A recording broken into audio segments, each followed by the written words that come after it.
Good morning, everybody. Welcome to SpeedGaming Live, Secret of Evermore Randomizer Tournament. I hope you're doing wonderful today. I'm going to go ahead and get these racers started, and then we can start the race. One moment, please.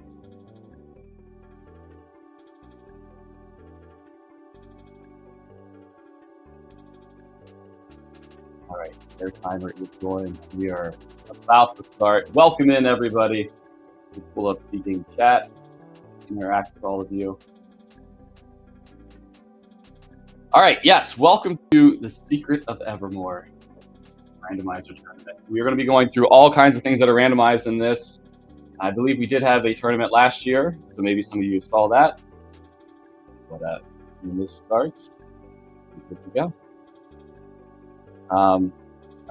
Now, I do believe that everything is mixed together for this seed. We'll see as we go. We'll figure it out together. Waiting for the race to start.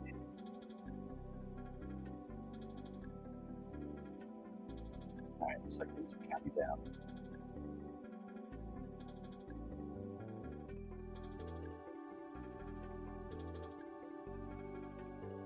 And they are off. All right, good luck, everybody. Right out the gate, we are going to see everybody grabbing every gourd they see. We see a dino skin from the very first chest. That lets us know that the boss items are shuffled in with the gourd items.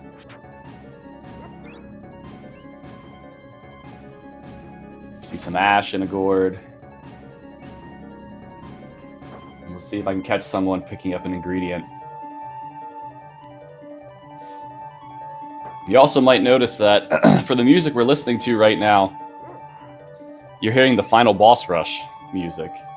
So Music Miser is on for this seed. Might be enjoying that. We see Queenie picking up ethanol from a spot that doesn't normally have ethanol, so we know that the ingredients on the sniff ingredients on the ground are all randomized for this seed.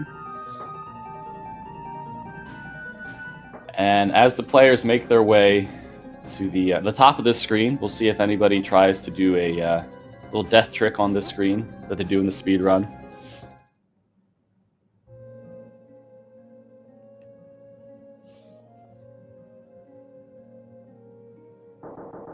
All right, we see everybody leveled up on the first screen.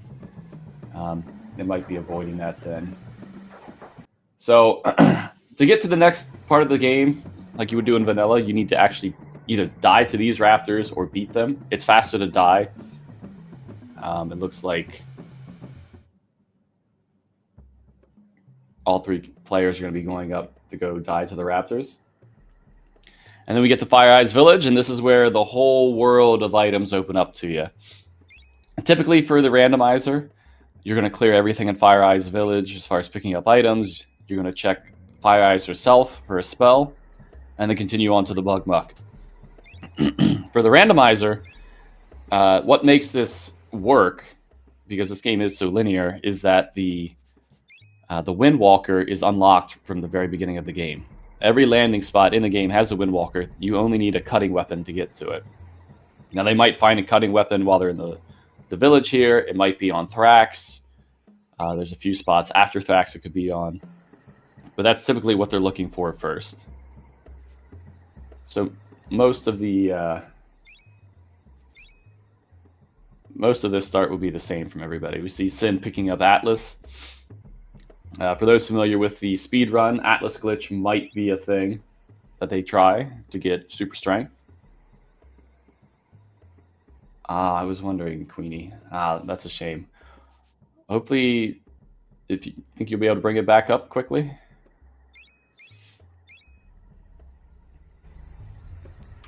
And a Diamond Eye in Fire Eyes Village.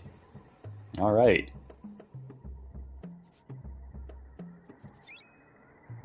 So, let's talk about the key items in this for what the players are actually trying to achieve.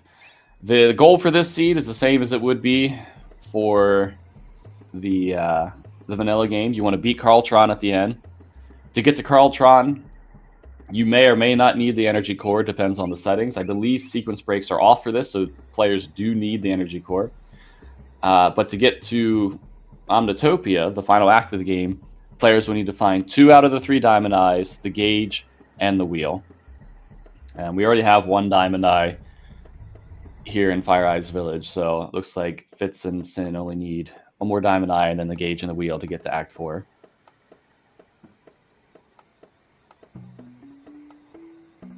Hey, looks like Queenie's back.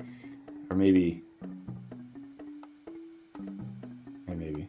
I'm a little confused by what's showing on the screen, but we'll see.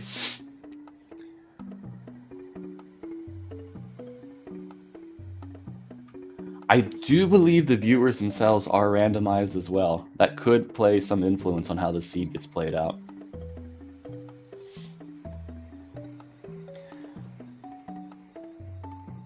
Okay, so yes, from what I am trying to remember, I do believe that the sequence breaks are off, so players will need Levitate to get into the volcano, and they will need the energy core to get to Carltron. But once they do get to Act 4, they will be able to Saturn skip through the other portals, though. We can talk about that when we get there. Now, I'm going to assume that because alchemy, gourds, and bosses are all pooled together, that for the tournament's sake, things will be balanced. And because energy core is shuffled in, that means there's going to be 5 key items on gourds, 2 on alchemists, and everything else on bosses. So we know that there's a gladiator sword and a diamond eye in Fire Eyes Village. Those were both on gourds. So that's 2 so far. There's only 3 more key items that are on gourds. And it'll be up to the players how they go through the seed, if they're going to focus more on bosses or focus through gourds all the way until there's 0 left on gourds. But yeah, everybody in chat, I'm interacting with you. If you have any questions about the randomizer, ask away. I would be more than happy to answer them. We absolutely love this game. This game, randomizer, created by Black Sliver, going on 3 years now. My gosh, we're old. But he's put a lot of work into this.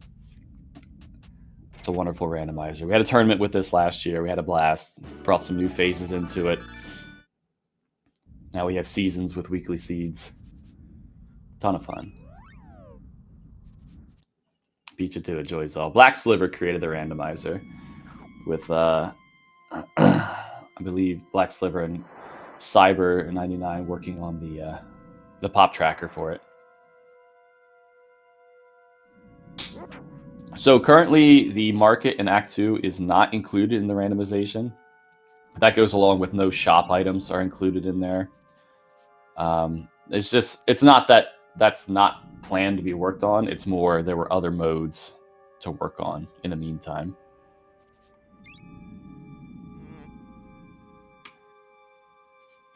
Something European Finch. Forget the answer to that.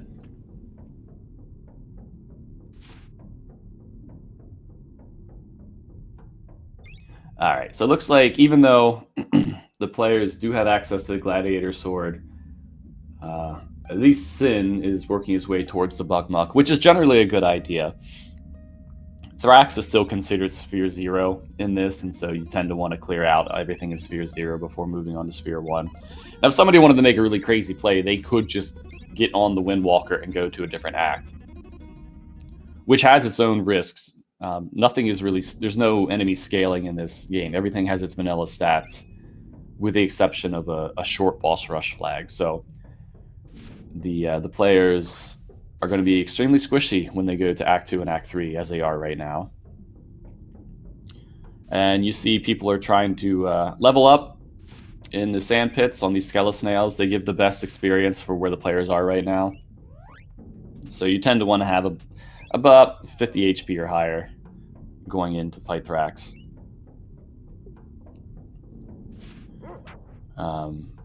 Fitz going up. So with the sword, you could... There's 2 ways to actually get to Thrax right now. But You want to get the Jaguar Ring from Jaguar Ring Guy here in this cave first, but you could go up to where Acid Rain Guy is by cutting those bushes and then coming down. Black Sliver did put in a shortcut from the end of the Bug Muck that takes you to the beginning of it, so that's kind of a quick warp through there. Or you could be going through the vanilla way to the Hardball Alchemist and then through the Bug Muck that way. To get the Jaguar Ring, just like in vanilla, you need to purchase something from this guy, or you can skip it. It's not currently randomized in, and if you beat Thrax and then make it back to the village, the item vendor will give you the Jaguar Ring for free. But typically, most people will just grab it from this guy right at the start of the game.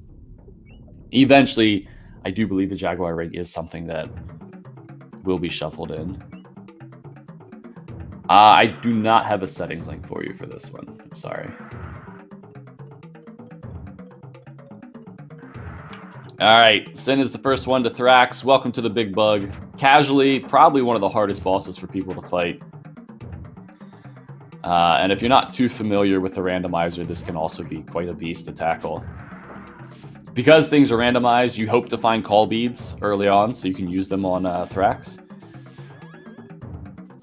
You definitely want to bring in a few petals into this fight. So every 30 seconds, Thrax is scripted to do something. I think it's actually the boss room has a script to do something. First 30 seconds, you'll get a shockwave knockback from Thrax, and then the next 30 seconds, he'll cast Acid Rain on himself. Now, Sin just used Heat Wave from his call bead, and because Thrax's script is so screwy, because that Heat Wave targeted everything on the screen, whenever he casts Acid Rain next, he's going to cast Acid Rain on everything that Heat Wave targeted. So that's really going to diminish the damage, because Acid Rain is going to... Oh, it didn't actually do that. Interesting. Okay. I don't know why Heat Wave didn't trigger like it usually does, but he didn't get the diminished damage from it.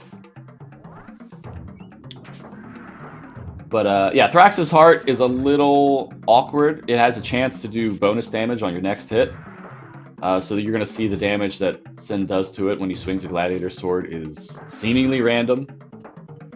But every hit, you'll have a chance for a 1x, 2x, 9x, or 10x spot of damage. All right, so it looks like Fitz is also going through the hardball route. Queenie went to the Acid Rain Guy. I didn't quite catch what she picked up, but we'll see after this fight. It's looking like she does have a fair amount of spells.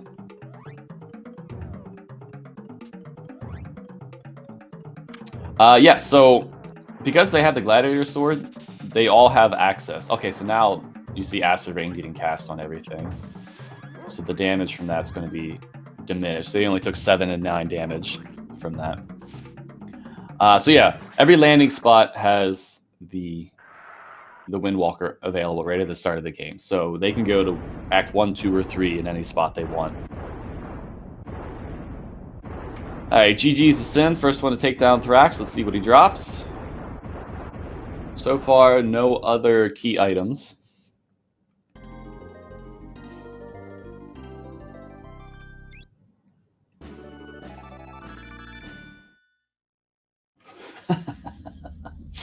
All right. That's an interesting find, and for those that would dare to skip Thrax, they would have been severely punished.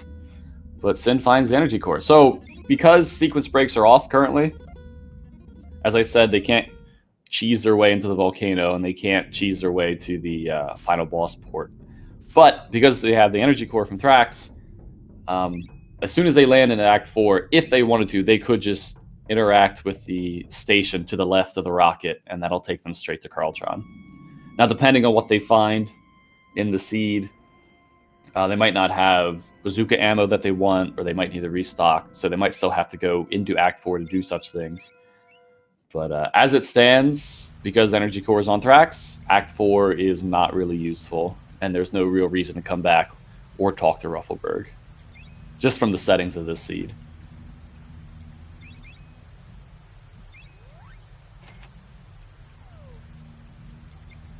Fitz and Queenie neck and neck. Queenie making it to the Thrax.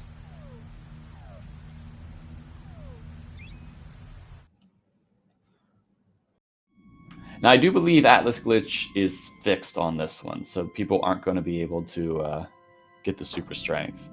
But one thing that isn't fixed is perma status. So we'll see if Sin tries to achieve a perma barrier or perma aura as the seed goes on.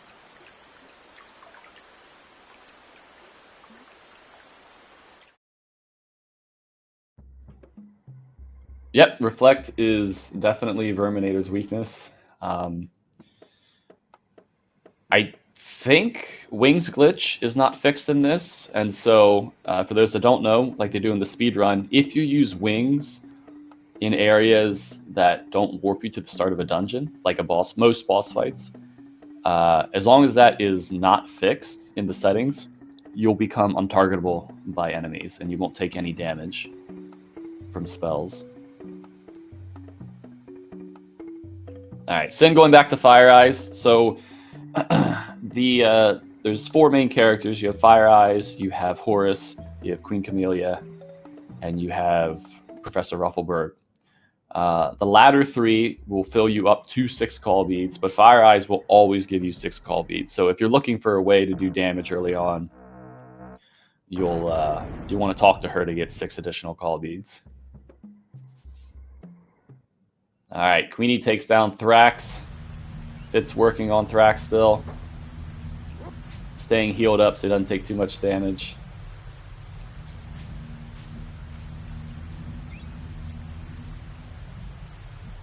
From Acid Rain. And I will assume all the Queenie and Fitz will be happy with getting Energy Core early, not having to hunt for it. So that is a key item off of a boss. So far, 2 key items on Gourds. Nothing on Alchemist yet, and 1 from bosses.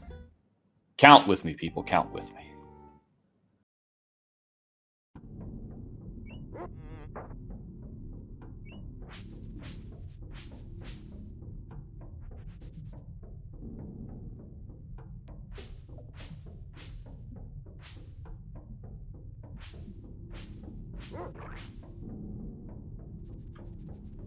So typically, what we see Sin doing now is what others will do. After they beat Thrax, they'll come back to Fire Eyes Village. It unlocks Strongheart. Or actually, no, it doesn't unlock Strongheart in the randomizer. They have a cutting weapon, and they have the Jaguar Ring now. So you can run into the Southern Forest, talk to Strongheart for a spell, possibly. And then the Defend guy unlocks in this little secret area after you beat Thrax. And he might have a spell. And that's kind of what people are going to be searching for right now. With no access to the bazooka yet, you're looking for a spell to do damage. That's kind of going to be your gateway into Act 3. I believe, depending on how the seed plays out, but I believe people are going to be trying to get to the bazooka as soon as possible. I don't think for a tournament that the ammo glitch would be fixed. So Cryoblast and Particle Bomb should be infinite in these seeds.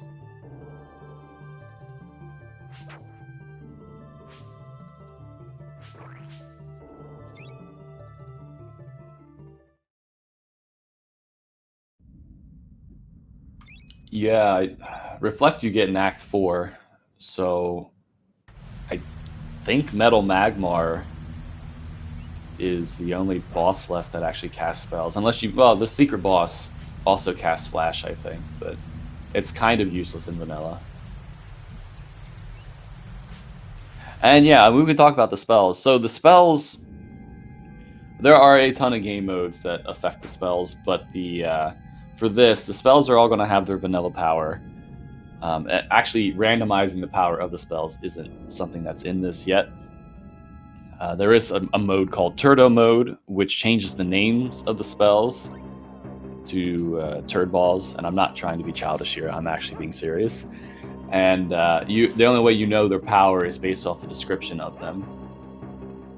And the ingredients you can set to be vanilla, kind of shuffled, or just completely chaotic. And so a lot of the times you'll find stuff that requires dry ice or meteorites, and it breaks your heart.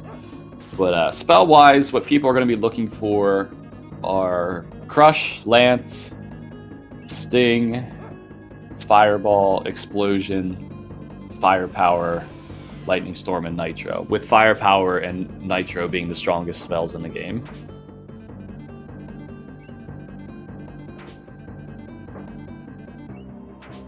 Yeah, I think a lot of people used Crush when they were growing up.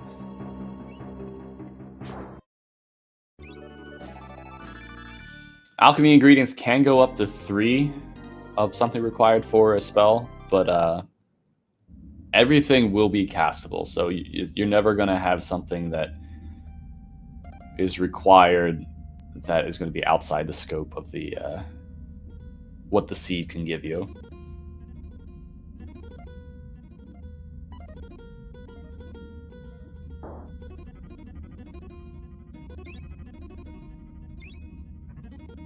All right, Vanilla Heal at Sin's location. And he's going to continue on through Act 1. Queenie learning Energize. Let's go ahead and throw it over to Queenie for a different change of pace and music.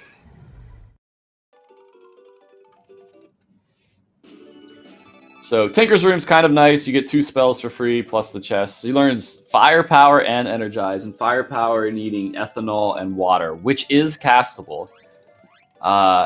The one downside of Firepower is that you can't animation cancel it. So it's kind of a slow spell, but it is the strongest spell in the game, tied with Nitro. So that might be something that Queenie uses. Ethanol, accessible in Act 3 and Act 2, and Water she can get anywhere.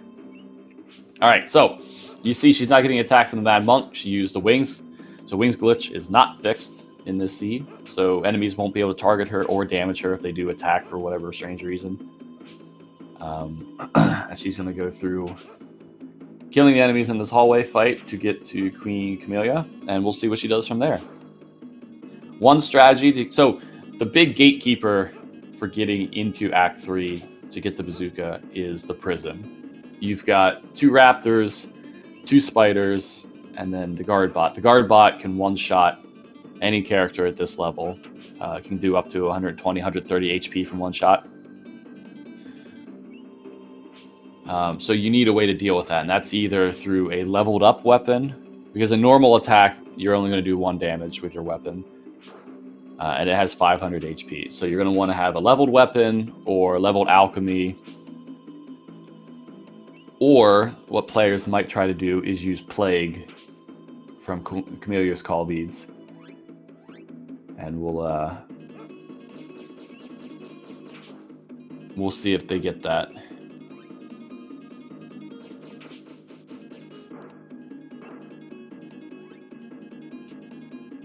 The trading sequence for the market is not simplified. It's not touched at all for the randomizer. So if you wanted any of those items, you would still have to know what to get for them. And as far as the randomizer, the only thing you absolutely need to know, well, there's 2 things you need to know. One, you need beads to buy 1 tapestry, and you give that tapestry to Tiny so that he'll throw the rock and open up the 2 chests that are outside Blim's Cave in Act 2. And then the other thing is you need, I believe, 1 golden jackal and 1 jeweled scarab to trade for the Oracle Bone in Act 3. And that Oracle Bone you then give to the Alchemist underneath the chessboard when you get the Energy Core to get his 2nd spell. And we have had seeds where that Alchemist has had that in a weekly seed, and it was a glorious, glorious week. All right, Sin just found the 30 Cryoblasts in a gourd, so as soon as he gets the bazooka, he's going to be set. He'll have infinite ammo, and that'll be a great, great killing combo for him, especially if he finds Energize. So in the vanilla game, Energize does not work with the bazooka, but Black Sliver did make it work for the randomizers. So rapid fire bazooka shots, a definite way to go.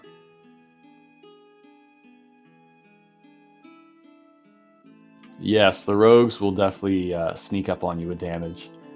Sin's falling into the pit here. I actually wasn't paying attention if he started the market timer or not, but to actually fight Vigor, to set the flags correctly, you need to start the market timer, and then you need to fall into this pit. if you don't fall into the pit, the cutscene, the characters for the cutscene will be in the market, but you won't actually be able to interact with them until you fall into this pit. Consequently, if players did find 2 diamond eyes before even fighting Vigor, the market timer gets overwritten and you can just go into that fight whenever you please, as long as you have fallen down that pit.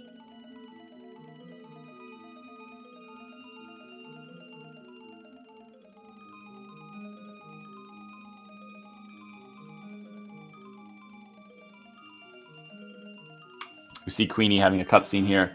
A lot of the cutscenes are still left in. So to get the rocket cutscene, you need to have this initial cutscene with the Windwalker, with Tinker, and then he'll actually start taking your ingredients. So we'll see what Queenie's going to do here. All right, so Queenie doesn't feel like she has enough to deal with the prison, so she's going to back out. We've got Sin in the desert. He's running all over to get Sting. Switch back to him.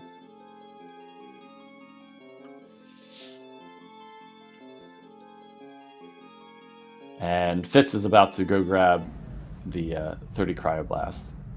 So that'd be good.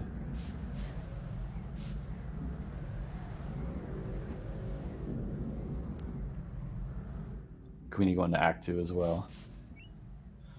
So yeah, if you're looking for armor for the dog, you can talk to this guy in the desert. To get to him, if people don't know, from the very first oasis in the desert, you run directly upright, and that'll take you to the second oasis. And then from that oasis, you're going to want to run straight up. And when you eventually reach that oasis, he'll be there to give you the Sting spell, or at least the check. And now Sin is going to try to get a free piece of armor from this prophet, which is agitating the heck out of me, which consequently would probably put a smile on his face because he's just sitting here trying to get it. So this guy isn't guaranteed to give you anything. You could just end up locking his conversation up.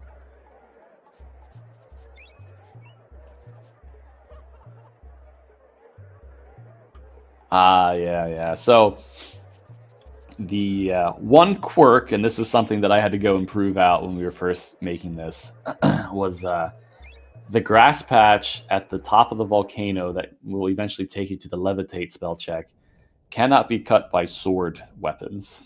And so they'll need a different weapon if they want to get up there.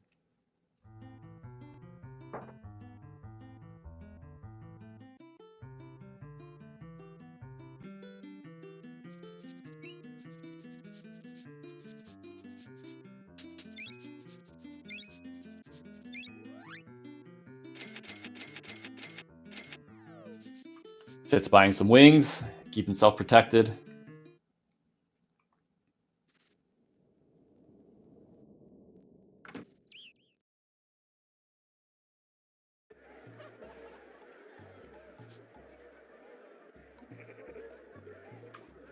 Now it seems Queenie's making her way up to the Sting check.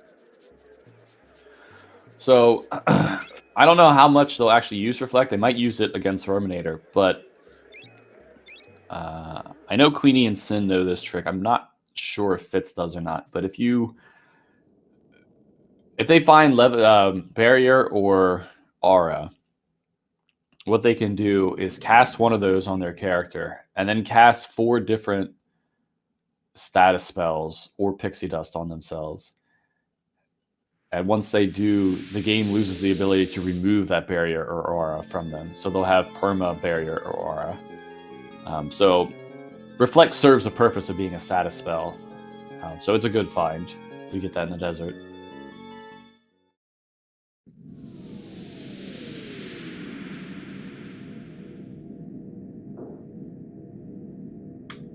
So yeah, in terms of gates right now, the game assumes that you need Revealer to get into the Halls of Kalaja, and you would need the Bronze Spear or heavier to fight Negator. For the Pyramid, the game would assume either 2 Diamond Eyes or Revealer to get into the Pyramid. Tiny's Lair and Aquagoth, you would need 2 Diamond Eyes. And then right now the gate is for Act 3 is just damage. They need a way to be able to beat the prison to get into the town or get into the sewers of Act 3, depending on which way they want to go. And though they were separate, everybody's in the same town, same area right now, picking up the gourds.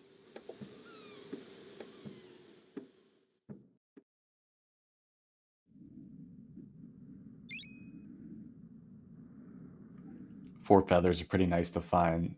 They're a pretty expensive ingredient to buy at about 1,000 gold per 5-pack. So finding that is pretty nice, especially if levitate requires that. So yeah, I should talk about that. The key items. So you have 3 diamond eyes. Players only need 2. You have the gauge, the wheel, the energy core. You have the gladiator's sword, the crusader's sword. The neutron blade is not shuffled in. That is still in its vanilla spot, so that's not considered a key item that you'll be finding anywhere. You have the spider claw, bronze axe, night basher, atom smasher. The bronze axe, night basher, they both have specific walls that they can break down. And then the atom smasher, it can break some stone barriers, but any wall that's in Tiny's hideout can be broken by the bronze axe or higher. And then for the spears, you have the horn spear, the bronze spear, the lance, and the laser lance. And then all that leaves are levitate and revealer are the 2 key item spells.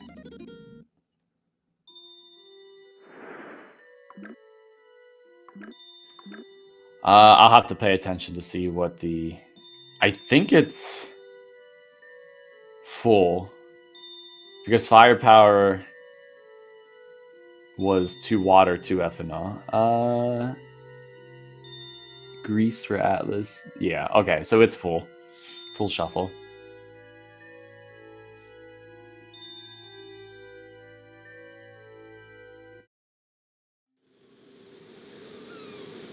Yeah, sorry, Volt. There will be no lobotomy chicken singing here.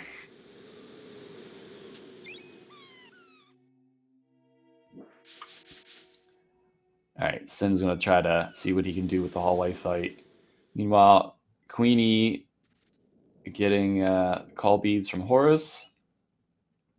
And then the first spell check from Madronius. Madronius has a brother that's in the halls of Kalaja that will not spawn unless you actually talk to Madronius first. So you do want to talk to him. And then the Madronius has a second spell check that is once you beat one of the bosses from Pyramid or from the Ruins. And I'm very happy that Queenie just got done saving because something just absolutely wrecked her. And I'm assuming it was a Dancing Fool. The Dancing Fools have deceptively high attack. So you definitely want to be careful with those.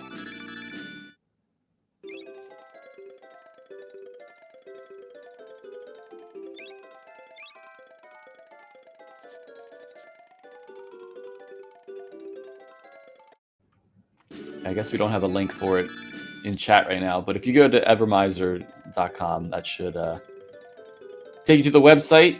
You can download the old tracker for it, which also comes with the bingo card if you want that, but it has an in-browser randomizer that you can use. And I believe there should be a link to the Discord on that website too, if you'd like to join. We recently merged this speedrun community and the randomizer community into one Discord. So we have everybody that's part of Evermore in that one Discord if you'd like to join.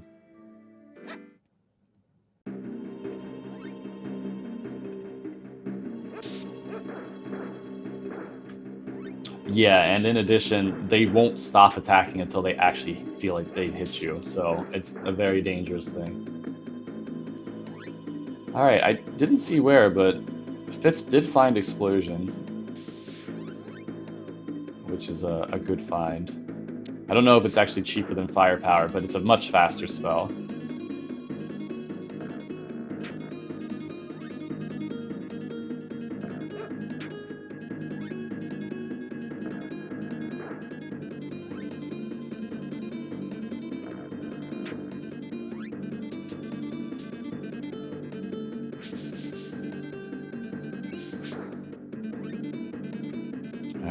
So the Dancing Fool is the last big trial for that area.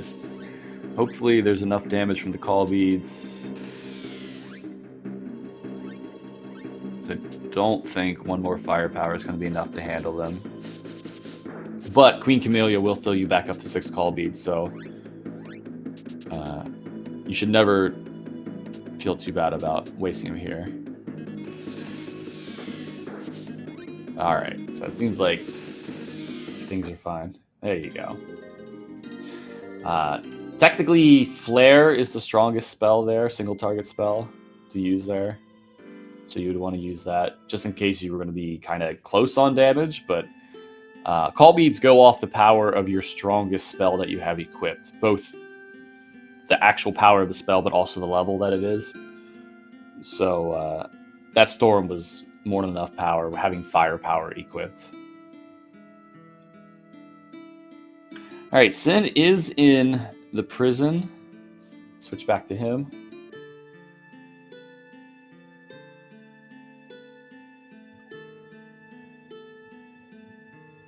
I'll just switch back. I didn't see if he got Plague or not from his call beads. Okay, there it goes.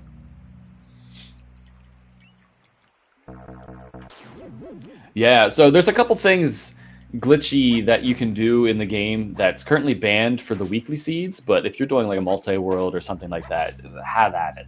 One of which is alchemy trashing. So there's a couple different ways to do it. The easiest way that often happens accidentally is when you have the Act 0 dog, which I don't know if we've seen yet. We have the Everpupper, which is the Act 0 dog that's also playable in this, depending on how you have your dog settings set up. But if you're running through the sand pits in Act 1 and you activate too many sand pits and then leave the screen before they close their scripts, you actually trash some of your alchemy spells to where the game will crash if you cast them.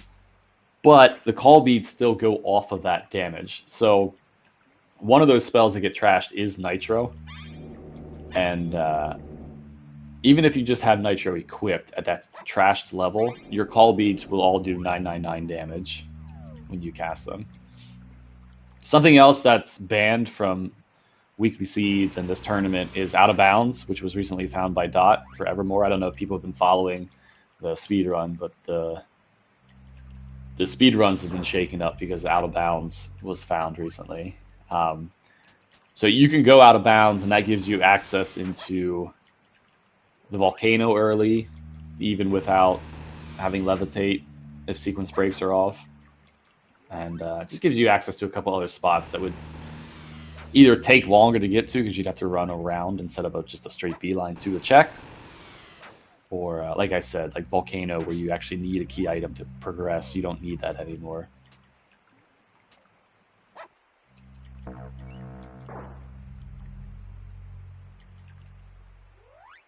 But yeah, for those watching right now, I hope you're enjoying the race. They're all just kind of with each other.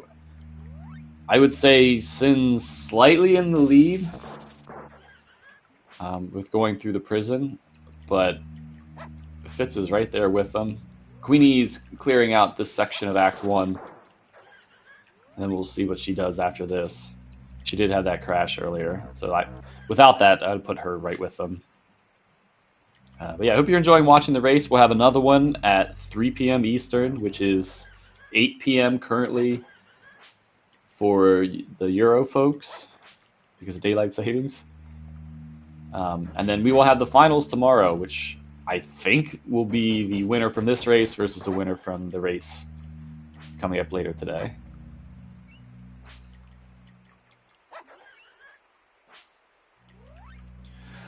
So yeah, these the Raptors have 300 HP. They're susceptible to magic, so if you have enough magic, you can kill them. The spiders in here have very high magic defense and physical defense. They only have 150 HP, so you still need a little bit of a killing power to get through them. All right, there you go. So Sin is the first one to Act 3. He has the Cryoblast, so once he gets to Cecil, he'll have Energize plus Cryo on Bazooka, so he'll be nigh unstoppable.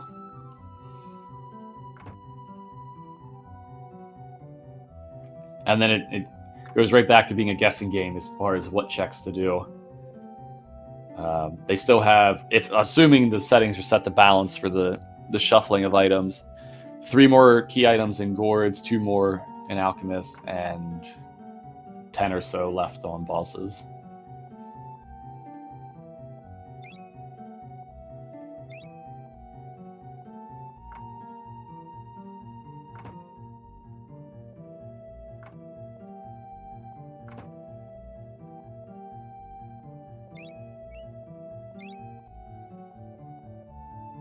As far as density of checks, Ivor Tower and Ebon Keep are pretty high. So you tend to want to come here as soon as you can just to go through these checks to see what you can get quickly. Not so much for getting key items to beat the game, but also to get some form of killing power to go through things. Usually you can manage with stuff you collect up through the prison, but after that, you could be stuck. Because you do need 3,400 worth of damage to kill Verminator. That's how much HP he has, and that's kind of a wall if you don't have anything else specific to kill with. So to get the bazooka, there's 2 bazookas in the randomizer. One is a boss drop, but can be shuffled in. Like, for example, in this seed, the bazooka could be anywhere. And then the second bazooka, it will always be on Cecil, at least as the randomizer is now. So as long as you buy a piece of armor from him, he'll give you the bazooka.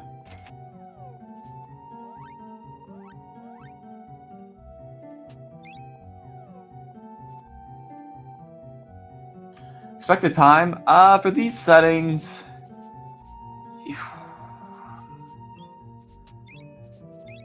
probably around hour 45 to 2:15.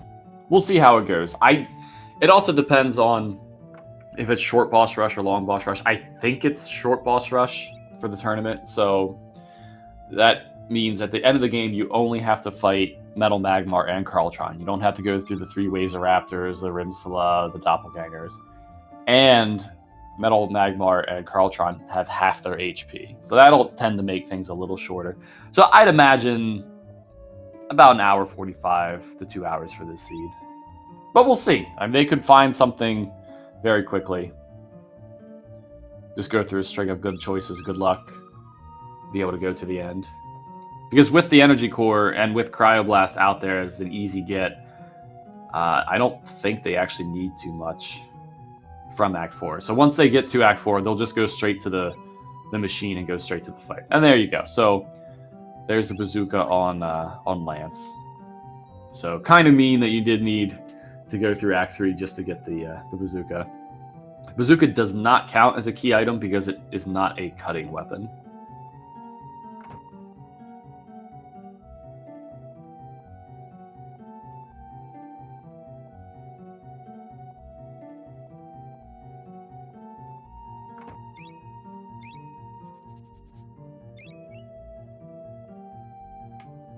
All right, so with the bazooka and cryoblast, I do believe that the runners will go straight to Verminator, and then they'll have a choice. It's not shown on the trackers, but if you use Pop Tracker, I actually don't know what this looks like on Emo Tracker, but if you use Pop Tracker for tracking this, there's a little chicken that signifies the market timer.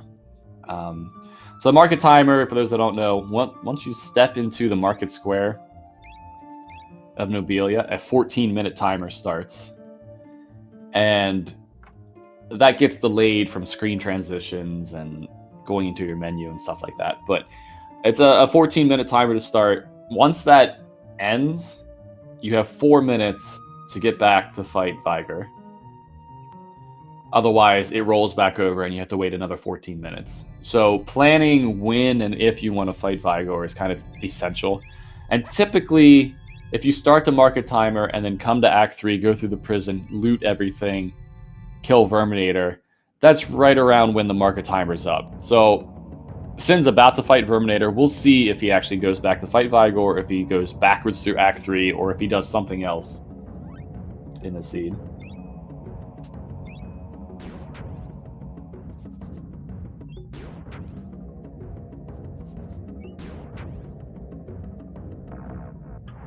So Acid Rain, the worst spell to see because it takes so long for an animation. And I didn't see if Sin actually had Energize or not. But you can see he's not taking any damage. So he used Wings at the start of the fight to prevent Verminator from being able to damage him. And that's one of the settings that you can put to have that glitch fixed or not fixed.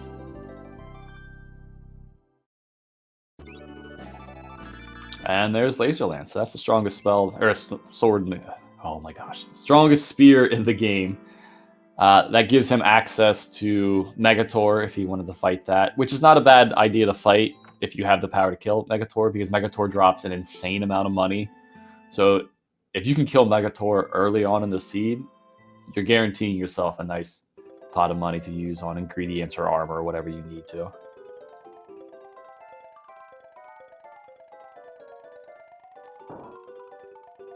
So, yeah, and so Verminator you need to be careful with because this is Evermore, right? So there's a ton of soft lock potential, things that aren't fixed in this just because that would require a lot of reworking of the game. So casting things like Corrosion and Plague on Verminator is a little risky because that will soft lock your game. And it's things like that you need to watch out for while you're playing. Just like the vanilla game, if for whatever reason 9 of a certain spell type get cast, you'll soft lock the game. An example is if you are fighting Magmar and you use 8 Crush, and then that damage causes him to do a Heat Wave, that's a 9th animation spell, and you'll soft lock the game.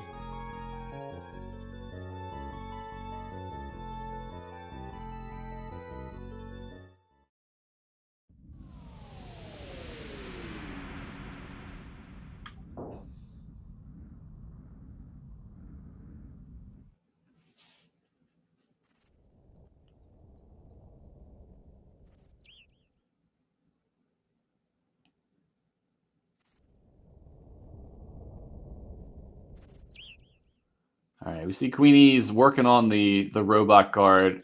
Doesn't seem like she'll have just enough damage to take it out. She does have a charged weapon. I actually don't... Okay, so she's doing about 17 damage.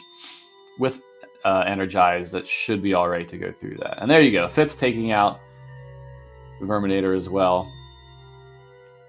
And yeah, like I said, so the market timer was just about up, so Sin came to Nobelia to fight Vigor, and we'll see if this pays off. It's a little bit of a pain to fight because you have to go through this cutscene, the waiting in the Coliseum, and the cutscene afterwards, but they don't really have much in the way of key items, so at this point, it's anybody's guess on where to go.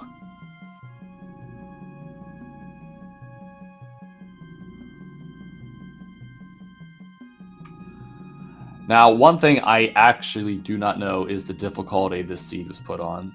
So for difficulty, you can set it to easy, normal, hard, or random. On normal and hard, hidden chests, which are any chests that you can't see behind trees or walls that don't have an alchemist with them. So you're seeing he's going to this hidden area. It has 6 chests. I don't know if those are included in logic or not. If it's an easy mode seed, then those won't be included in logic, but there's not really a way to tell.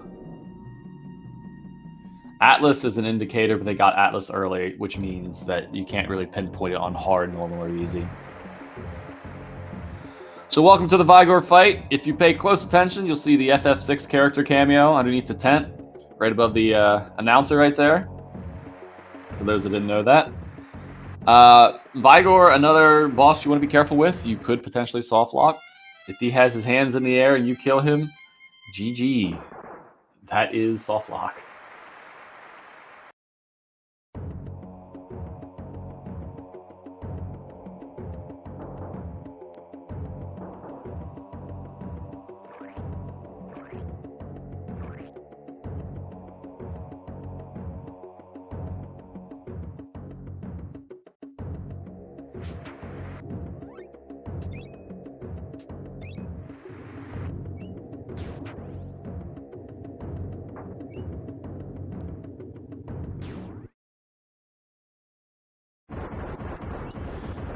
Interesting time to kill him, but I think Sin will be alright.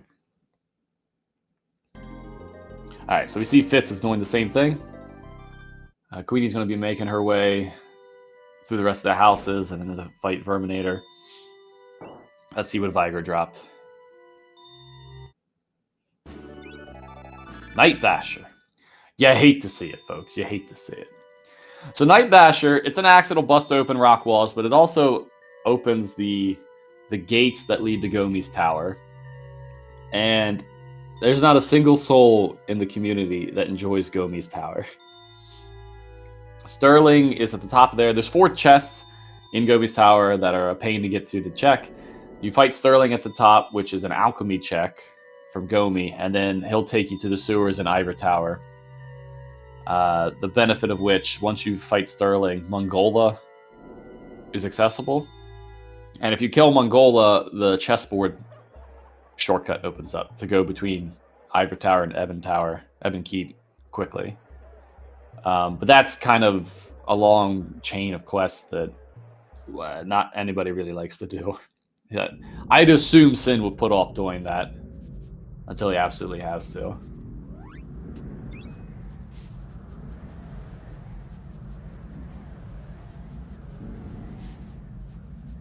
And there we have Cyber in the chat. Mastermind of Pop Tracker.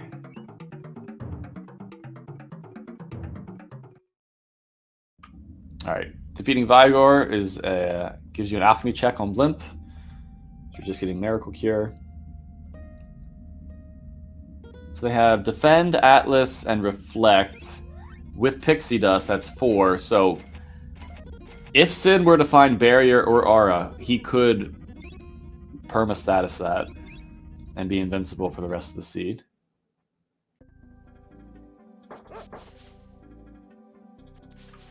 Alright, let's get some love for Fitz over here.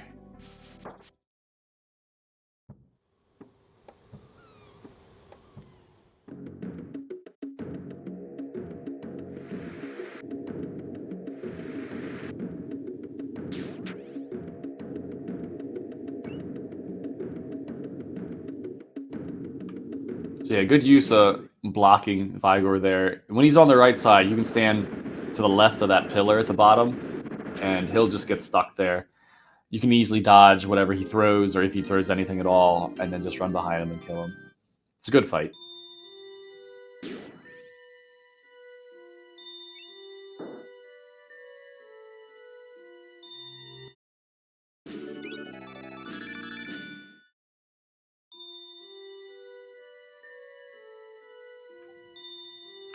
So, though Fitz is a little newer to the Evermizer, I would say there's not much of a route ingrained that Sin or Queenie might have. So, if Fitz does go up to go fight Sterling just because it seems like the thing to do and it pays off, we could see an upset. It would be really, really fun to see that. Alright, so yeah, with this axe, Sin can now bust down these walls. And he'll, let's see where he goes. He's gonna go talk to Horus. I'm wondering if he'll go into the halls with this laser lance or not. So as I said, the game assumes logically you need Revealer to get into there, but the invisible bridges aren't randomized or changed in any way. So if you know the path, you can just go across there and be fine. All right. So Queenie is the first one that's going to be running through the sewers to get to the Dark Forest. And without the Night Basher, it looks like she'll be going backwards through Act 3. So she'll get through 3 bosses in Timberdrake, Bad Boys, and Foot Knight, and then make her way to Ivor Tower, and maybe she'll find something there. We did not talk about Coleoptera. So Coleoptera is, we all saw Thrax. Coleoptera is the blue version of Thrax, and unlocks once you've had the most up-to-date available cutscene with Fire Eyes. So once you beat Thrax, there's a cutscene that unlocks where she gives you 6 call beads. If you have that cutscene with Fire Eyes, then you can go back to the Bugmuck and fight Coleoptera. If you end up fighting Magmar, that unlocks a final cutscene with Fire Eyes, and you need to have that cutscene before Coleoptera re-unlocks. The Coleoptera has 6,000 HP, an insanely hard boss that you don't want to touch at the beginning of the game, but it is a boss and could have an item. Most people put that off because of the amount of killing force you need for it at 6,000 HP, and so Coleoptera will do 3 different attacks. It'll have a storm attack, and then cast flash, and then the third attack is a electro bolt kind of attack, and that actually pierces wings, it pierces aura, it pierces everything. Will always damage you for, I think, 70 damage. All right, Queenie's going through the Dark Forest. I'm going to switch to her audio, see how this fight's going.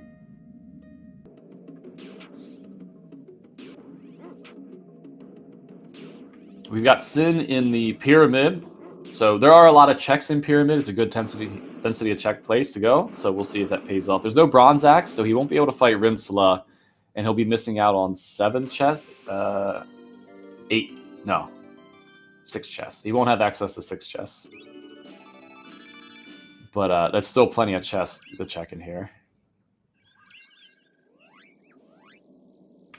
7 chests.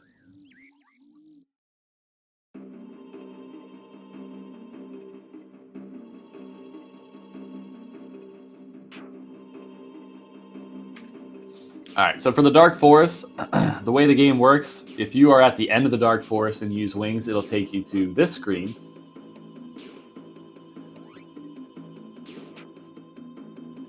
I'm not sure if Queenie used 2 wings or not.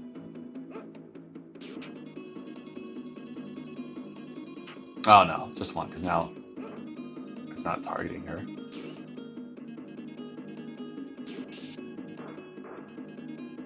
So had she not used wings and that Nitro hit her single target on the boy, she'd be dead right now.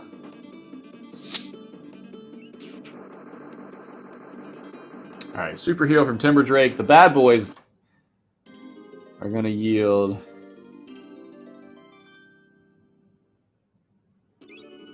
Lance.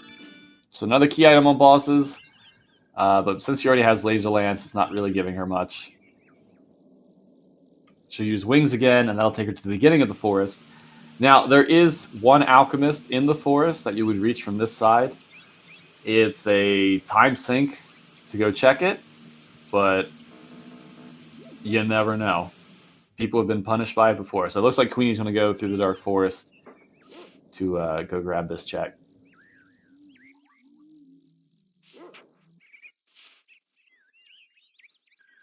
Fitz is checking out spells. I'm wondering if there's some sort of... Oh, so Fitz does have aura. Okay, so it looks like Fitz is going to go for the perma aura. So there's aura. There's 1. There's Pixie Dust. That's the second status.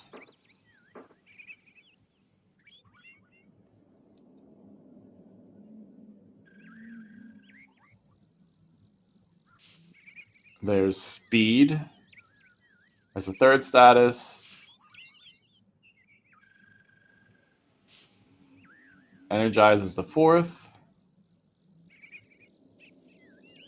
And then Defend is the 5th. So that'll set Aura permanently on Fitz. And now Fitz will not take any more damage outside of desert damage and Coleoptera recoil damage or random things like that.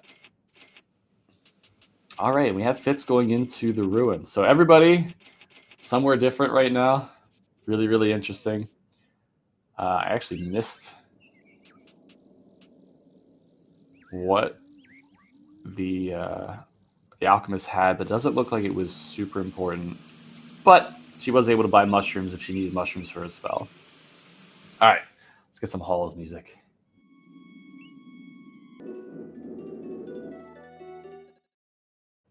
All right, going straight to Megator. Good boss fight for money.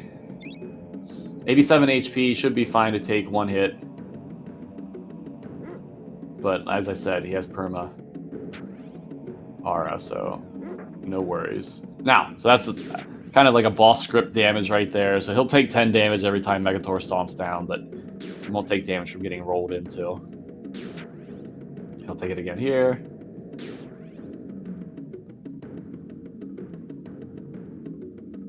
I think Megator is something like 2600, 2800 HP. Like that. And the jerk casts Confound right before he dies. Oh yeah, we finally do get to see Everpupper. There he is. Look at that Everpupper. Look how adorable Everpupper is. And Crusader Sword from Megator. Okay. But you saw Megator drop 6,000 jewels, which I believe means that the money factor is set to 200% for the seed.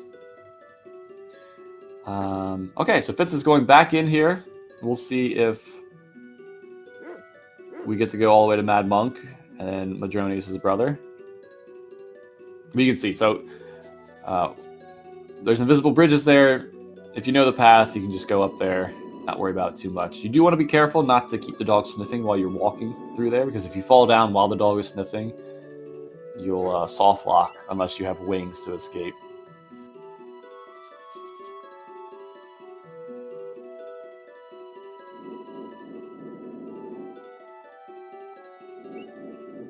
The hunt is definitely on. We're 1 hour in, and we have 3 racers in 3 different spots, but everybody has the same rocket ship part count. So nobody really having one clear advantage over the other.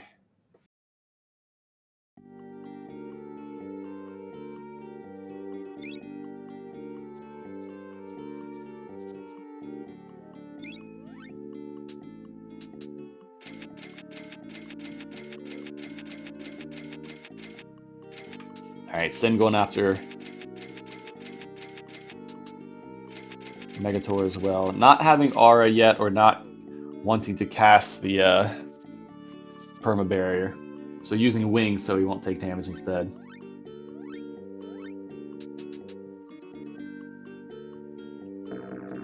Curious, I don't see Sin using Energize. I'm not... A, I don't know what the ingredients are for it, but B, oh, he does have Energize though. Now he's using Lightning Storm. So Lightning Storm here, you want to be careful not to cast 8, because a Lightning Storm plus Crush or Lightning Storm plus Confound would be a soft lock if you cast 8. All right. More glorious Everpupper.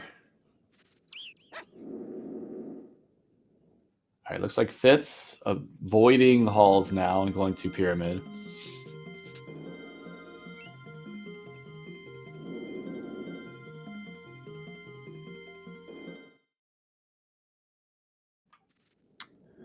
Oh, Sin did grab Revealer. I'm going to assume that was from Pyramid, which means, if it was, logically,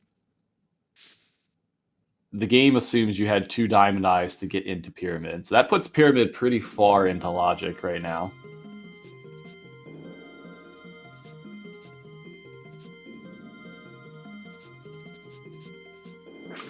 And Madronius' second spell is nothing. You hate to see it, folks.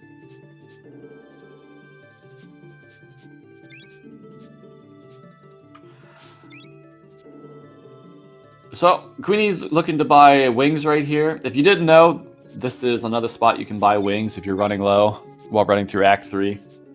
She's in Ivor Tower right now. Most of the time, you're going to buy your wings from the guy in Act 2 in the market. But this is a nice spot to buy wings again. There's not too many in the game.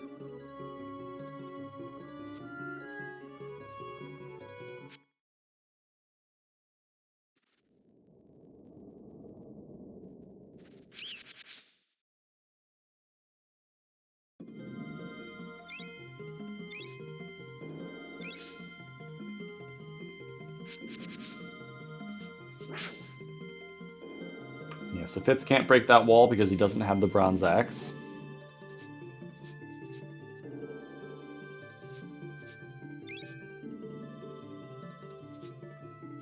Oh, we found Nitro. Who picked up Nitro? Unfortunately, I don't really see people using spells too much now. Maybe for Metal Magmar, especially if it's short boss rush. But with Energize and Cryoblast for Bazooka, that's kind of the fastest way to go through everything. For Fitz? Okay. So if Fitz got that in Pyramid, then Sin should have that too, but they'll probably stick with the Bazooka shells. Alright, we've got 4 hidden chests back in these trees. One in the first spot, 2 in the second spot, and then the 4th one in the 3rd spot.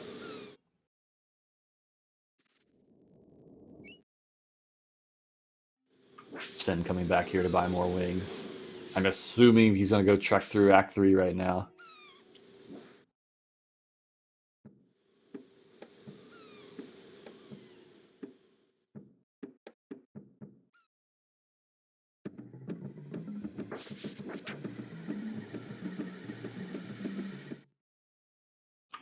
Haven't heard too much of alarm room music.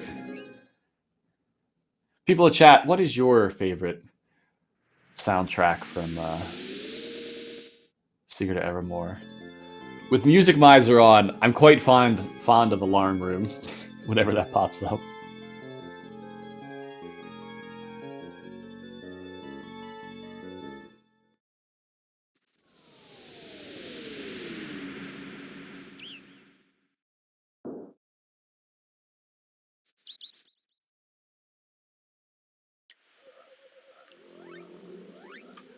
Alright, yeah, looks like Sin is going to go backwards through Act 3. It'll be interesting to see if he goes through Gomi's Tower or if he goes through the Dark Forest.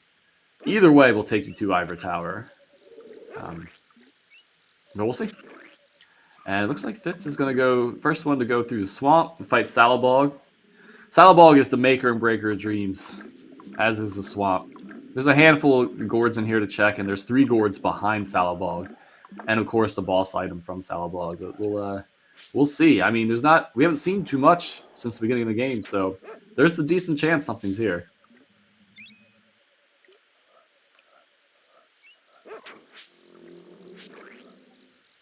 The crustacean music. Yeah. That music was so good it was in Grand Poo World too, yeah?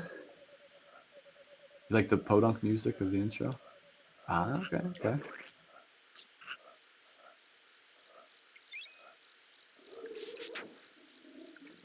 So the gimmick for the swamp, if you're not familiar, there's a couple paths that open up when you kill specific Frippos, which are the frog hippo enemies, which I don't know about all of you, but these enemies were the bane of my existence when I was a kid.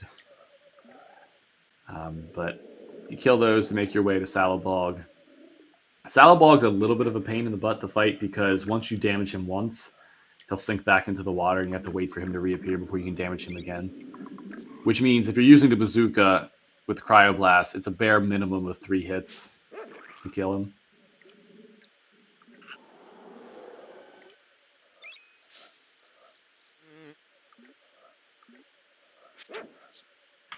You got to know a little bit about everything, Petey, to stay relevant.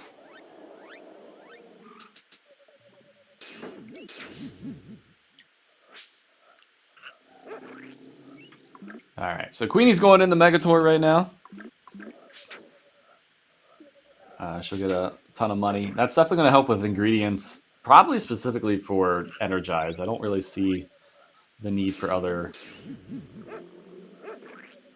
spells. So typically, on the flip side, if you don't have Cryoblast or if you have limited ammo, you want to avoid Foot Knight because Foot Knight has very, very high magic defense. But there's not really a boss that has high physical defense that she needs to worry about, or any of the runners need to worry about.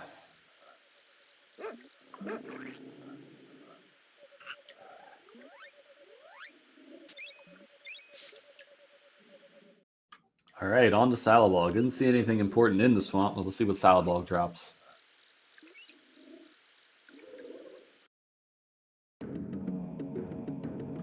Yeah, we see Sin avoiding Gomi's Tower for right now. Fun little quirk you don't get to see in the vanilla game. On this, well, on the third hit, assuming it kills, you'll watch Fitz rocket forward with the bazooka.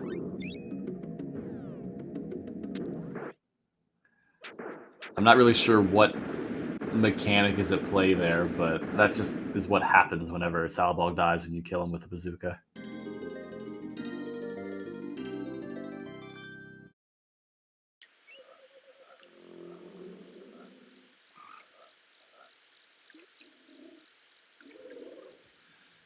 All right, so we got this short little cutscene. The blimp will give you the item for the boss, and then oh gosh, that bazooka shot, and then you can get these 3 gourds. We'll see if this paid off. Queenie going through Kalaja, so another dungeon we haven't got to see yet outside of Megator.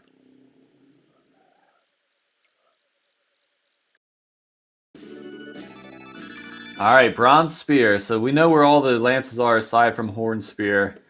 Horn Spear is just good for cutting grass. The other 3 do have their uses for being able to be thrown to fight Megator, but Salbog himself, not worth it. And the Gourd's not worth it. So Swamp, a little bit of a heartbreaker for this seed. Let's get some Kalaja music going.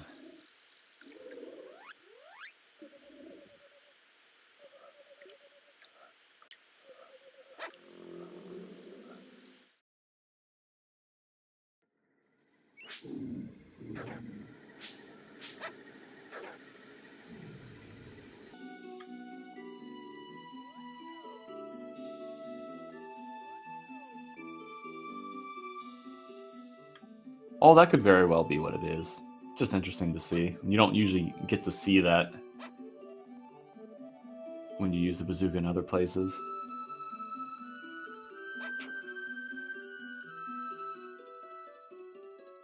Alright, doesn't look like Sin's going to go check the Forest Alchemist. He's going to go fight Foot Knight. Now, Foot Knight's interesting. Let's say the Bad Boys fight actually gave you your Go Mode item, and you needed to get back to Act 1, or back to Act 2, which would be the closest place if you hadn't unlocked the shortcut for the chessboard. And you didn't want to fight Foot Knight. You can skip this fight by leashing a character across that trigger to fight Foot Knight. I might explain how to do that, but it is possible to skip that if you know the speedrun trick to do it. And that brings up another thing. For the randomizer, if you think about the vanilla game, you've got 2 landing spots in Act 1, 2 landing spots in Act 2, and then only the 1 landing spot all the way at the back of Act 3. So to kind of get rid of the issue of having to run forwards through Act 3, if you go all the way to Ivor Tower, if you talk to the guy at the well at the beginning of Act 3, he'll actually push you back to Horse's Camp, which is not a vanilla thing. Black Sliver put that in for us. Give us a little more access through Act 3. Also, you can get to Act 3 through the vanilla, get 2 Diamond Eyes, and go fight Aegis, and then go fight Aquagoth, and that'll put you in the beginning of Act 3.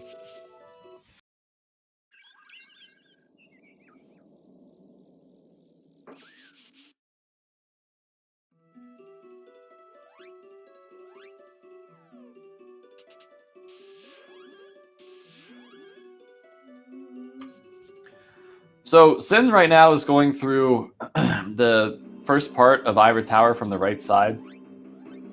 There's a couple groups of checks here that are a little time consuming to go through, but can be very punishing if there's something here and you skip it because of how awkward the positioning of them are in Act 3. One of which is the sewer, which you can get to by putting the dog through the hole in the floor in the bottom right room. That's typically where people will also go to go get the Queen's Key, which are the other set of checks here.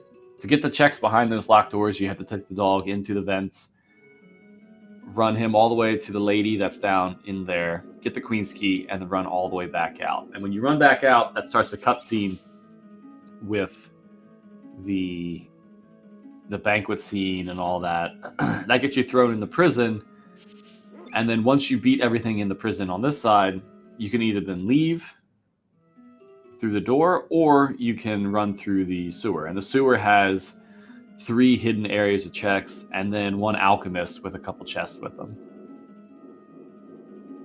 So a little out of the way. Oh, that's okay. So there's the spider's claw. I missed that in there. So I think that's the 3rd key item in Gourds. So there might be 2 more.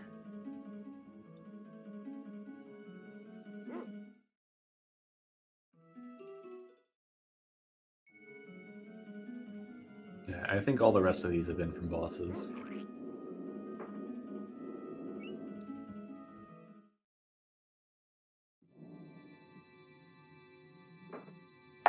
And it looks like Fitz is going to make the Coleoptera play. Interesting this early on. We'll see if it pays off. It's a bold strategy.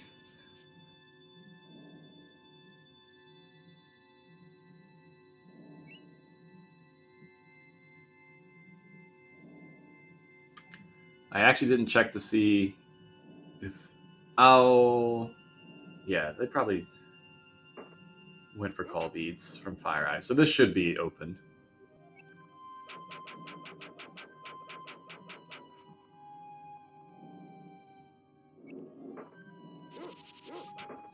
Could be. I mean, Swamp does take a little bit of time to go through, but... Oh, Queenie. Queenie does the same thing Jobnator does, but on purpose. So for this room, maybe Queenie didn't want to use wings there to back out. But you only need to hit the very first switch, and then you can wings out, and that unlocks room 4. But here she goes into room 4. Looks like Sin is also going to restock on wings after going through the Dark Forest. And we get our look at Coleoptera. So there's Storm, which didn't do any damage to the boy. And neither will Flash, but the Electro Bolt, which we probably won't be seeing just because of the amount of damage being done right now to the heart. Coleoptera has 6,000 HP, so with good rolls, maybe 8 hits.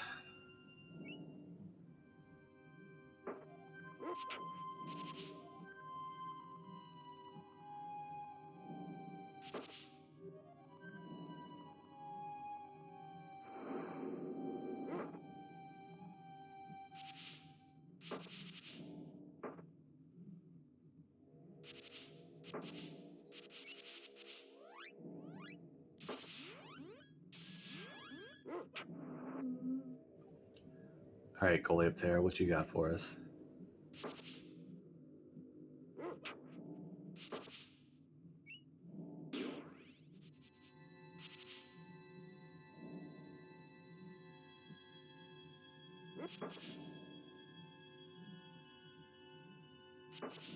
Two parts limestone.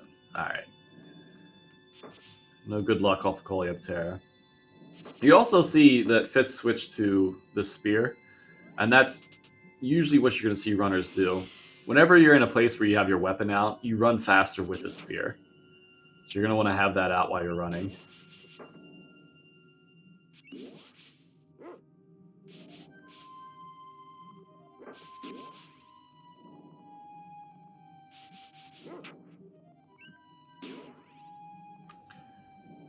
We see that the Mad Monk has unlocked Ultra Instinct, avoiding all of Queenie's attacks. There we go. And a call bead from Mad Monk. So Mad Monk here is a boss drop, but nothing to get there. So now Queenie's probably going to go run into the secret passage and run around to Madronis' brother. There's 2 chests here, plus 1 alchemy spell. We'll see if anything important's here.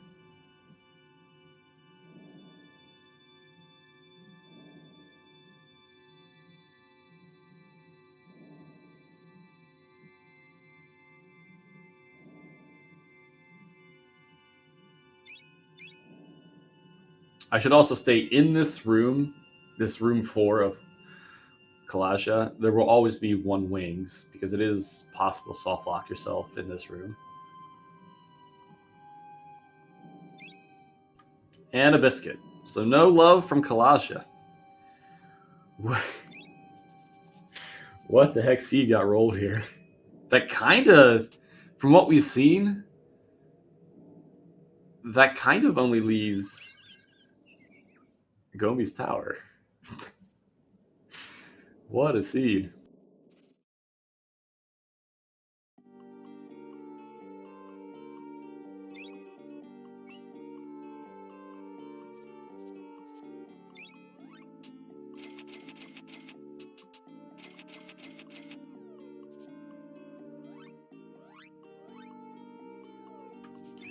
So if we try to guess what's going to happen here, I guess a Diamond Eye or Levitate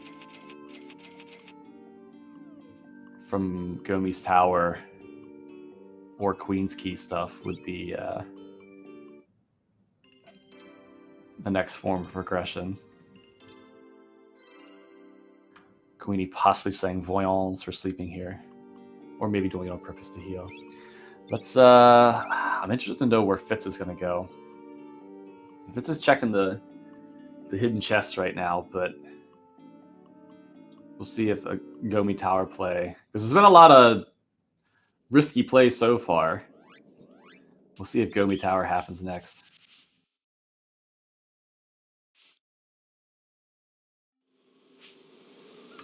You see Sin's going to go into the swamp, have his heart broken, unfortunately.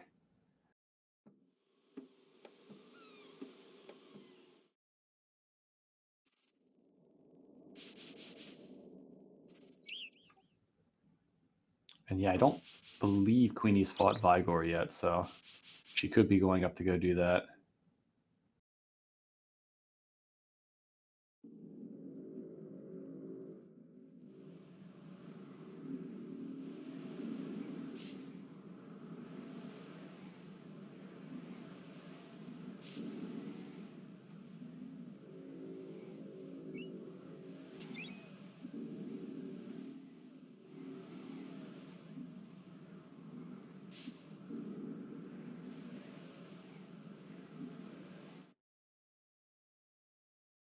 All right, looks like we're skipping Gomi's Tower. So yeah, I feel like right now it's either progression's either in the Queen's Key chests, the sewer chest and Ivor Tower, or in Gomi's Tower to get through Sterling and Mongola. But we'll see. It might take the players a little while to get there. Like I said earlier, there's not a check you want to go through.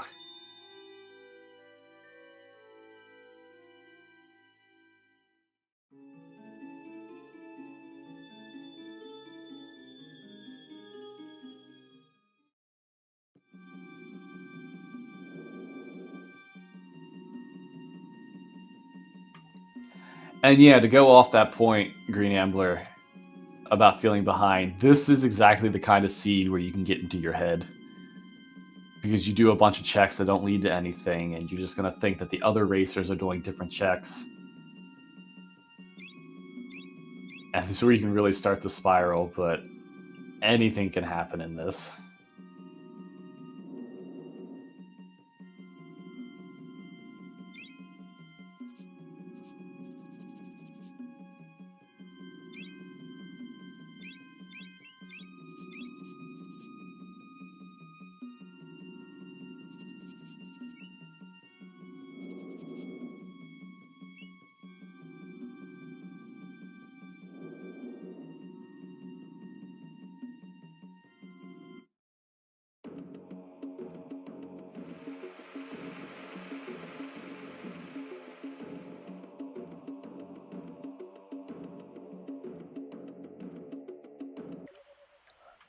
See how Sin does with Salabog.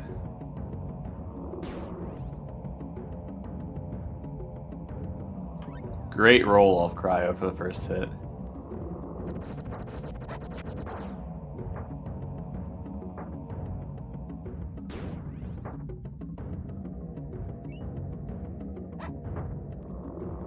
All right, Fitz is going to go check the Forest Alchemist, it seems. Should actually be able to pay attention and see what you get this time.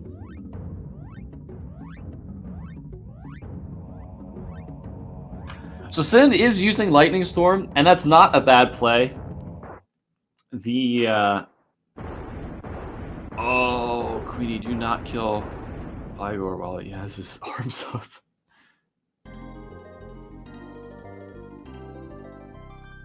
Alright, that should be okay on Vigor.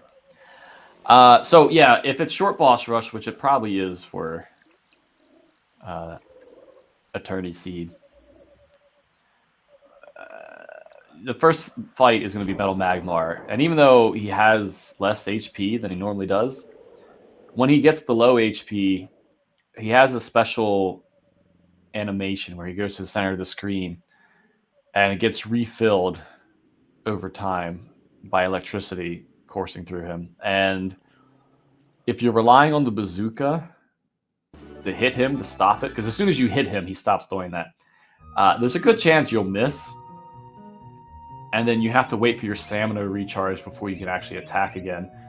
And that gives Metal Magmar just about enough time to full heal again. So having Alchemy, you hit him a few times with the bazooka and then finish him off with Alchemy is a smart play, and it's a safe play. So nothing wrong with still leveling Lightning Storm in a situation like this.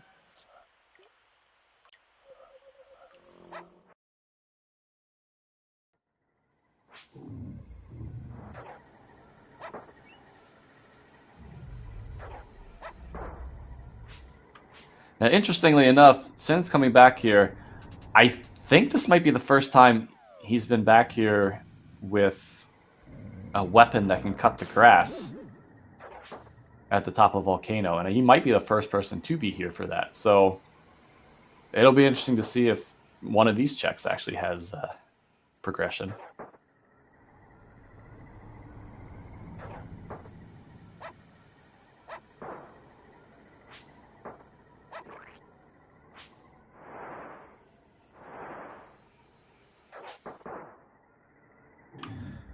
Fitz is recasting perma stuff. I'm not sure why, unless he had to reset for some reason, but I don't know if the dog actually had it before. So at the very least, the dog has perma aura now.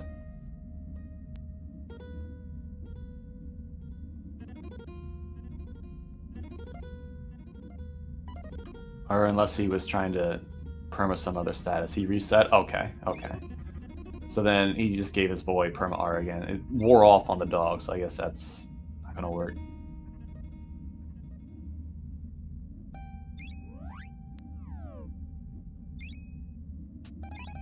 Alright, nothing new off this Alchemist, it seems, so. Boy. We see Naris over on Queenie's side. So that check is a 50-50 check. He asks you to guess how many marbles are in his hand. It's a legit 50-50 check. And if you fail, you have to wait 5 minutes in game time or something around there before you can check again. So that is also something that can definitely make or break races for people. But we saw he only has Nectar, so nothing big this time around. We got Queenie running around. We see Fitz going through Gomi's tower as well. Queenie looking probably to go up through Gomi's tower. So this could be interesting. My bet something is actually in here. So we'll see, A, how quickly the runners can get through here to check items, and B, how if they go straight to Mongola or if they do Queen's Key stuff while they're back in Ivor Tower.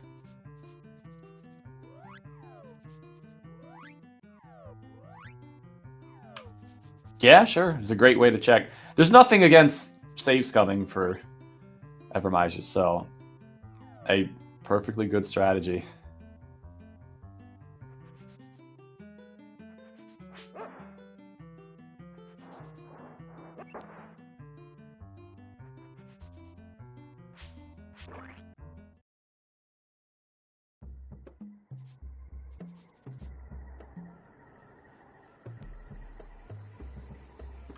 All right, not seeing anything too important here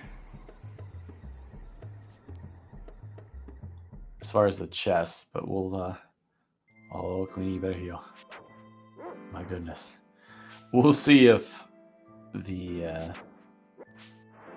if Sterling's spell drop is anything. And yeah, Fitz has a little bit of an advantage here because he's got the perma barrier or perma aura.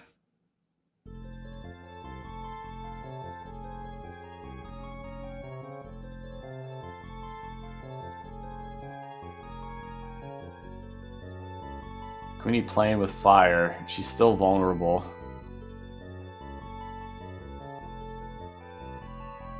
Giving me a heart attack. I gotta stop watching. All right, let me focus on Fitz. Slivu, this seed, man. This seed.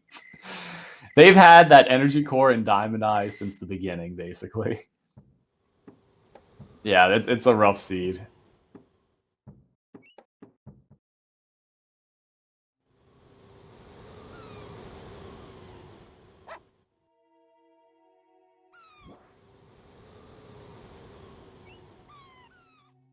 It's looking like Gomi's Tower. Well, actually, at this point, it's looking like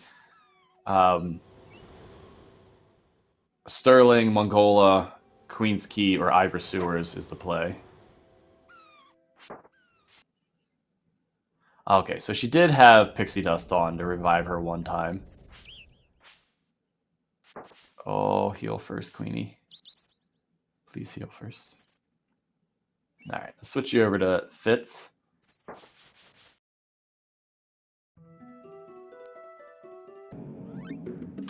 Fighting Sterling right now. Now, Sterling, dangerous fight. Good soft lock potential. Seems like things went okay. All right, let's see what the check is.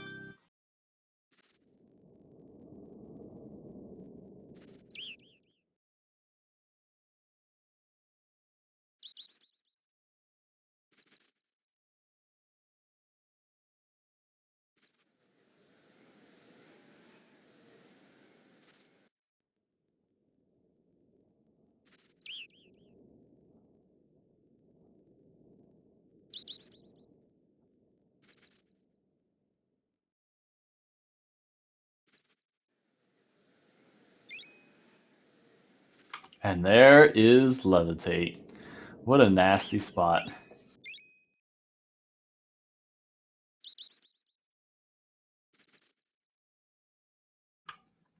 So that Levitate unlocks the 2 chests outside of Blimp's Cave. It also unlocks the entirety of the volcano. So it's definitely progression. The question is going to be what to do now. Do you go fight Mongola? Do you go through the Queen's Key checks? Or do you leave and go through the volcano and do those chests? And then the 2 bosses in there.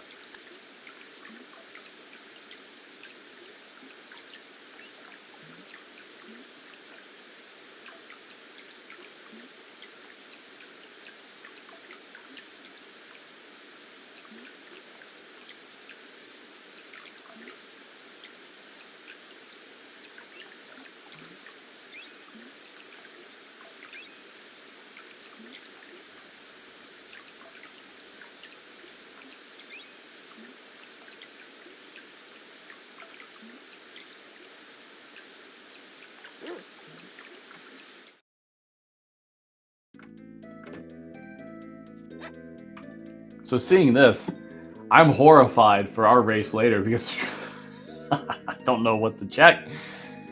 Anything could be anywhere. Is that first alchemy progression? In terms of what?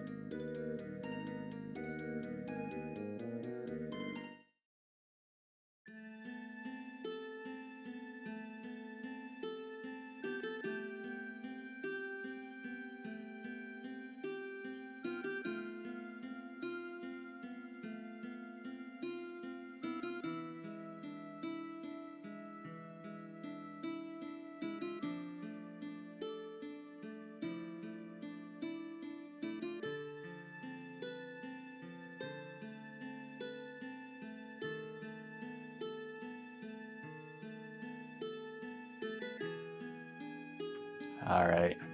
Sterling down for Queenie. Queenie's going to get Levitate here too. roll her eyes, and then have to make a decision. Let's see what Fitz is about to do. All right, Fitz is going to take on Mongola.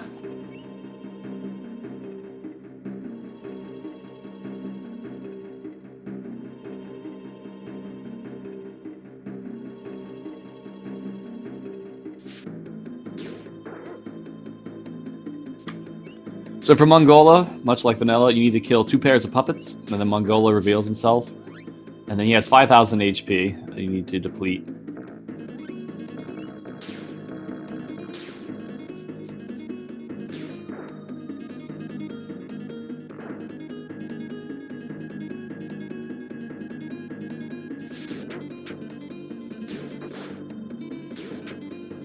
Now, if you were lacking on levels, these puppets actually give an insane amount of experience. So if you wanted to kill a few of them extra, you would get a few more levels. They do increase their HP every time you kill them, though. And there you go. All right, let's see what we get from this boss fight. Now, I would be remiss if I didn't for Queenie with the Queen cutscene.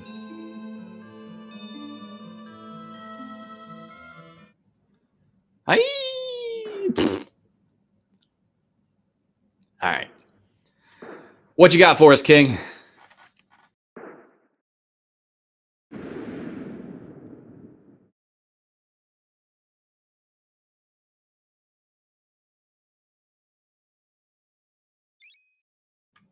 The bronze axe.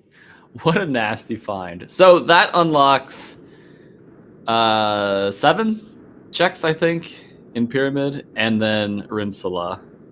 So you got Levitate, and you've got the end of Pyramid.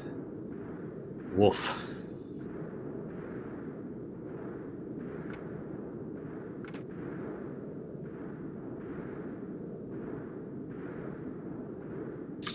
Another very important thing that's going to affect how this race ends up is when they find the second Diamond Eye.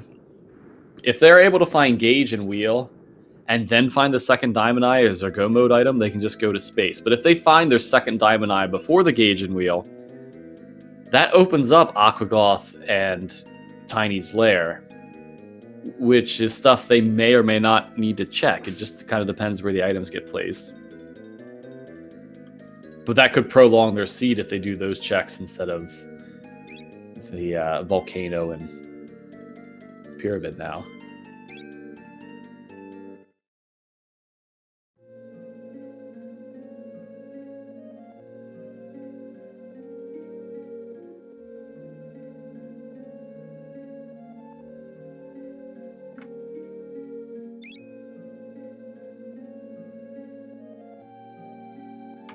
All right, let's see what Fitz does here. It's definitely a decision what to do with the Queen's Key checks. It's a big time sink, but you never know.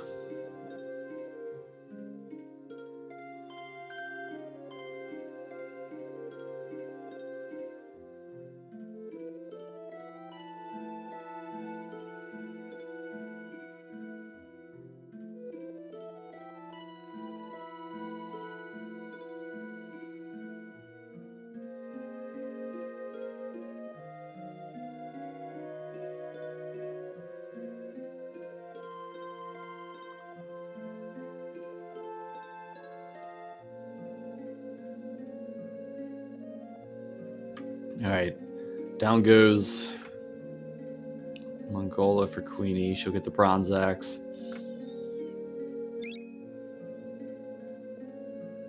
So after Sin gets done going through the Mad Monk and Madronis' brother, I think that also only leaves Gomi's tower for him. So everybody's going to converge back through there and possibly split again, depending on where they go.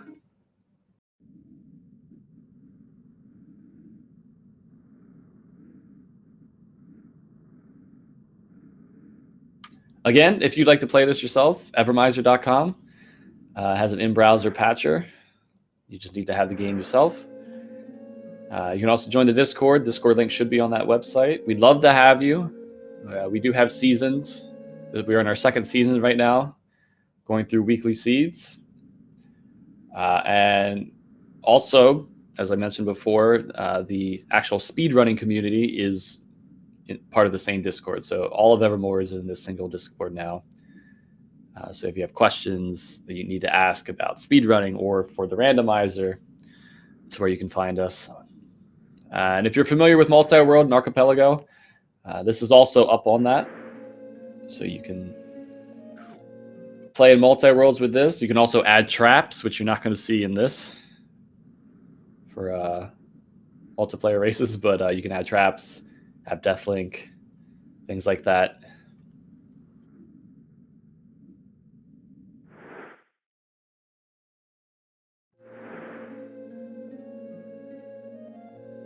All right, looks like both Fitz and Queenie are going for Queen's Key. I think Queenie caught back up a little bit. Wasn't sure if Fitz knew exactly what to do being in that room, but we'll see. If you're not too familiar with the dog maze, it's very easy to get lost. But it seems like both players are checking out the Queen's Key checks. Hopefully there's something to reward the players, because we're still missing 3 key items. So for the hour 45 to 2 hour mark that I had mentioned, this is the kind of seed that throws that out the window.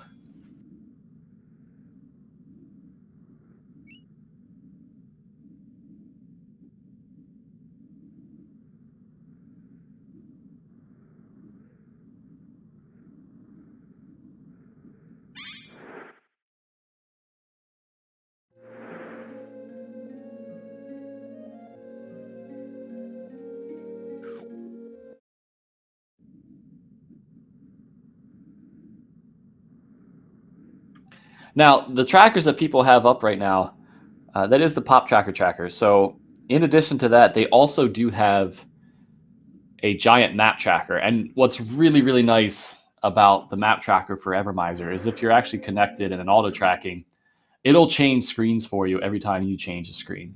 So you'll know what screen you're on and what checks are there in real time. But in addition, it does have pathways drawn through certain mazes like this.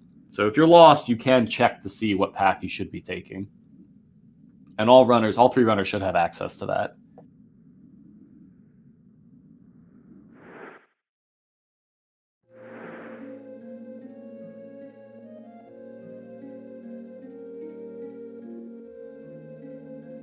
So yeah, they both have the Queen's Key. They're both on their way back. Looks like, oh, okay, Sin's going to go fight Coleoptera. Really wanting to avoid Gomi's Tower, and I don't blame him.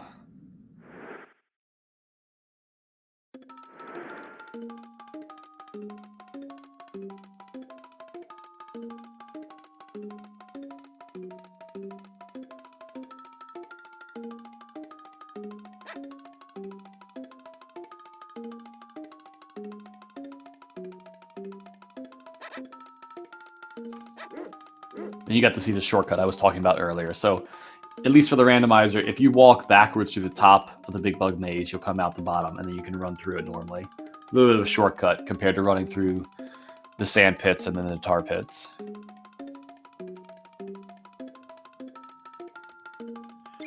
Now, I wasn't paying too much attention. I know they both went to go talk to the alchemist in the sewers, but I didn't see if they actually went to the hidden checks in the sewers. So once they get done killing the enemies in the prison, they'll be able to get those if they haven't already.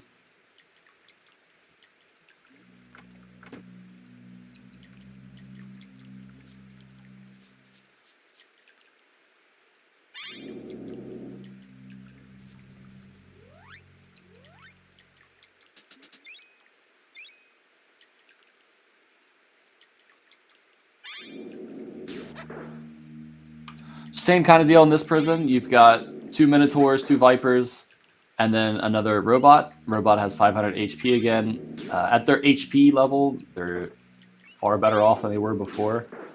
1 bazooka shot should be enough to handle it.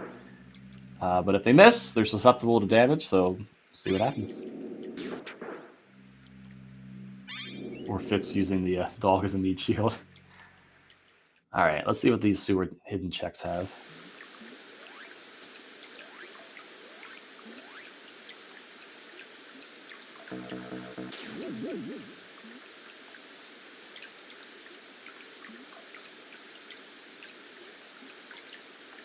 Yeah, when you enter the sewer, you just want to turn to the right and go straight down. That'll take you to this little branchway that Fitz is at for 2 hidden checks. And then straight down again for the final one.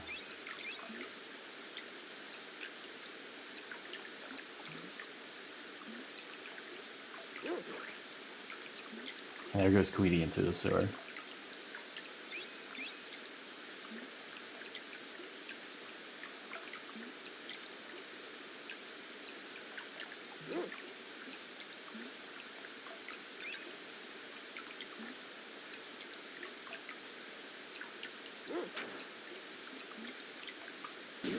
Doesn't look like anything important was in there, so here we go. We've got the end of the pyramid. We've got all of Volcano.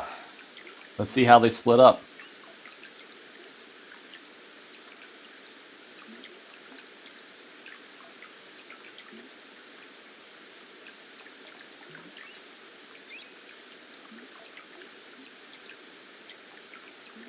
But we also do have the Queen's Key checks. I'm getting ahead of myself. Let's see what's in these checks.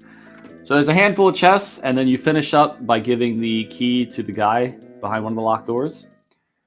If you accidentally give that key to him before you're done checking all the chests, you have to go back under, go to the old lady, and get another Queen's Key. So you want to definitely make sure you finish off with that spell check.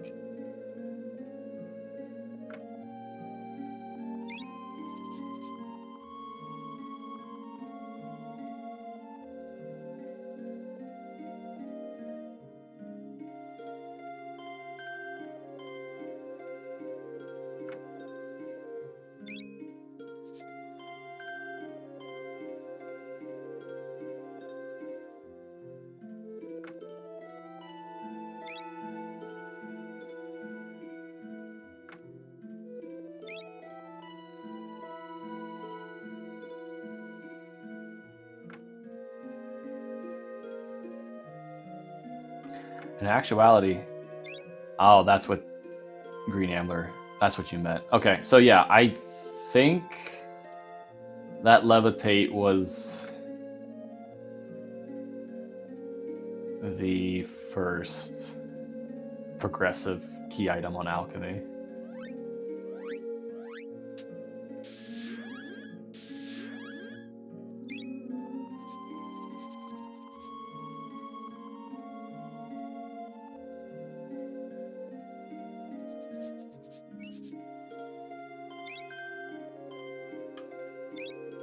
And just water. Okay, so Queen's Key checks, not useful. Really is going to be Pyramid or Volcano.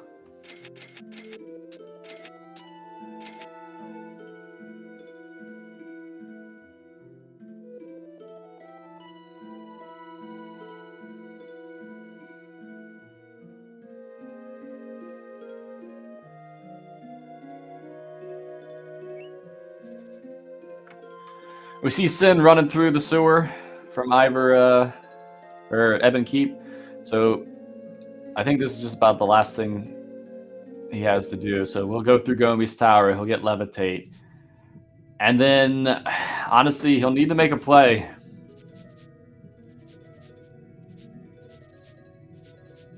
He'll have to make a decision if he's going to skip Mongola and the Queen's Key stuff and go straight to the volcano. But we'll see.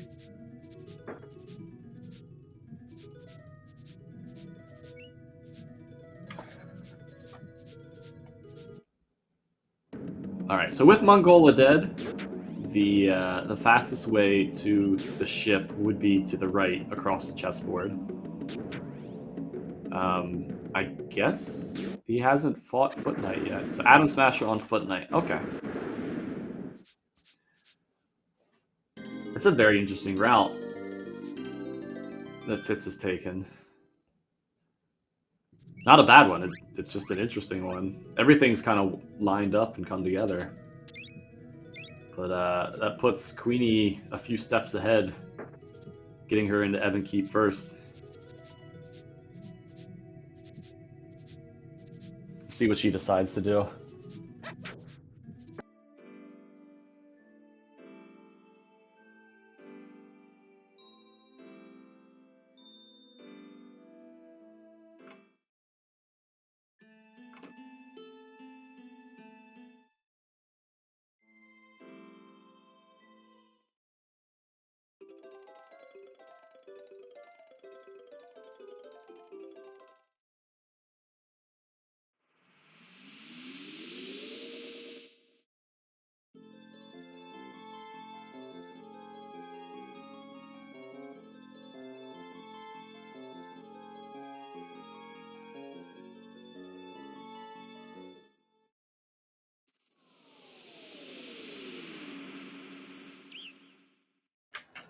All right, looks like Volcano for Queenie.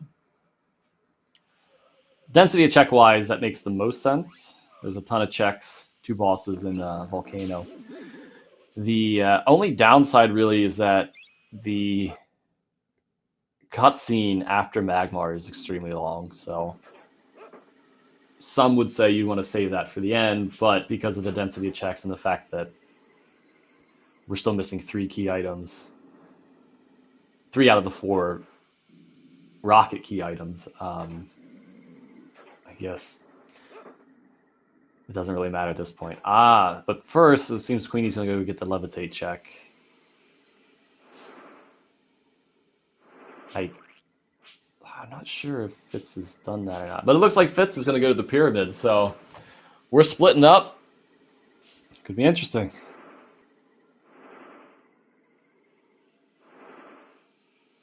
Unless he's just coming to Blimp for ingredients. We'll see.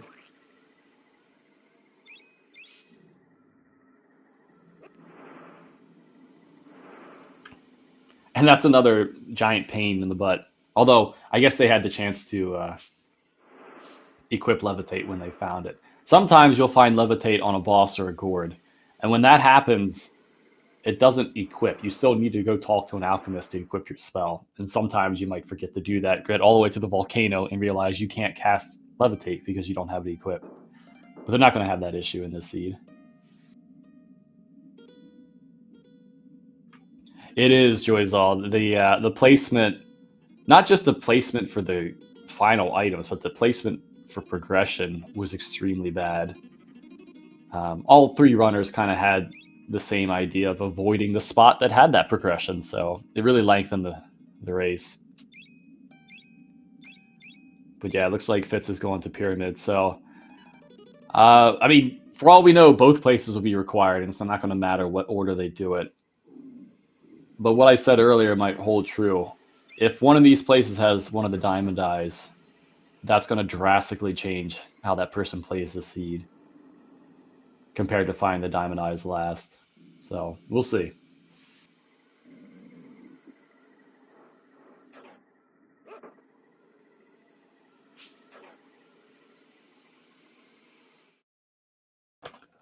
Logically speaking, for the diamond eyes, 2 of them have to be before Aegis. But the 3rd diamond eye could be after Aegis or before.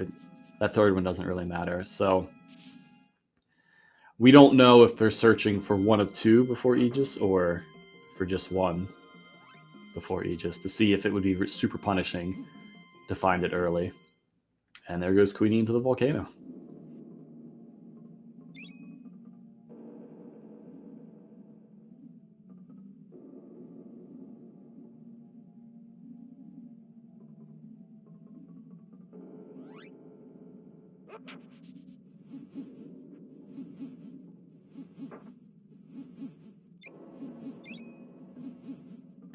So you see Queenie just picked up the titanium vest.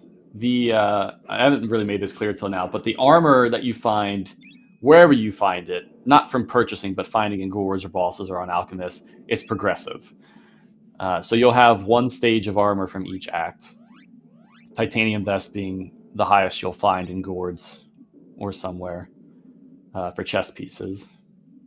And since Queenie's not going to be doing perma barrier or perma aura, she'll happily take that armor.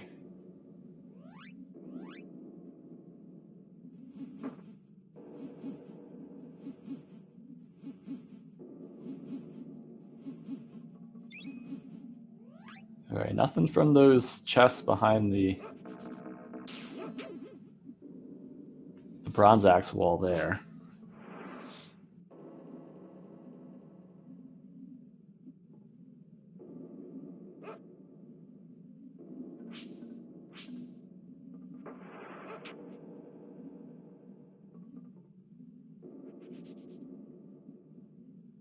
Okay, so yeah, that's where Revealer was, which means Pyramid assumes you have 2 diamond eyes to get into it. As an observer of the race, that makes the volcano make that much more sense to go to first. But in the middle of that race, you might not be able to recognize that.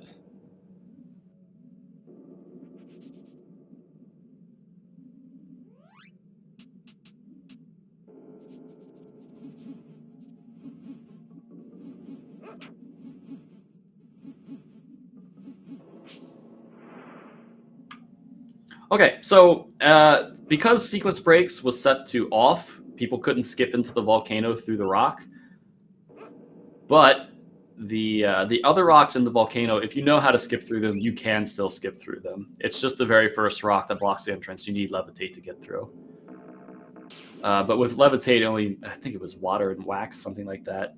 Super cheap, not that bad to cast. She's going to make her way through the left side of the volcano towards the Viper Commander, which we have 1 boss drop. In the room she's about to go into has the Speed Alchemist with a couple checks.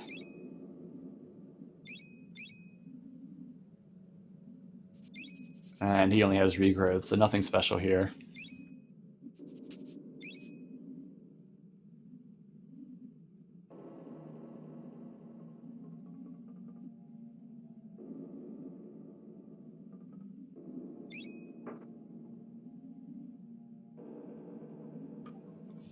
So if I were a betting man, I would assume we're going to find a diamond eye. Actually, I'd probably guess we might find 2 key items in Volcano. The gauge or wheel, and then one of the diamond eyes. And that'll unlock... I mean, at the very least, there's a very, very good chance a diamond eye is in the volcano. After she beats Magmar, there is the vanilla gauge check. Okay, so there's a diamond eye. Yeah, that makes sense. So that unlocks Aquagoth and Tiny's Lair. So yeah, after you beat Magmar, you have the vanilla gauge gourd. But with Levitate, you also have the 2 gourds outside Blimp's cave. So it'll be interesting to see the order of what gets checked now from that. But Queenie's going to be running back through. She'll take on the chest in the sewers, the pipe maze, and then go take on Magmar. I get a nice little break during the cutscene.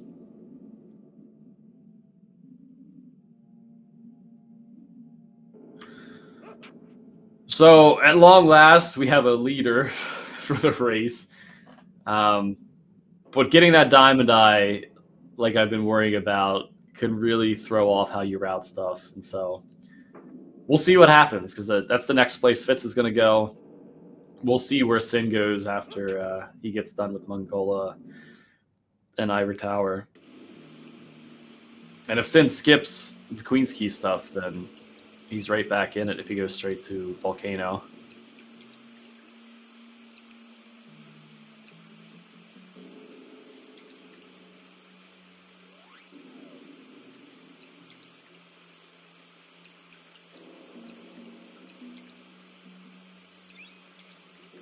Oh, and the boy takes a trip around the throne room through Sin.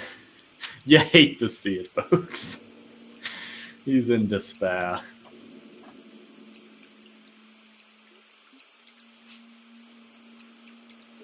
All that is RNG. There's not much you can do about it, so... Just a tiny bit of difference between the runners. A little bit of RNG you can't deal with.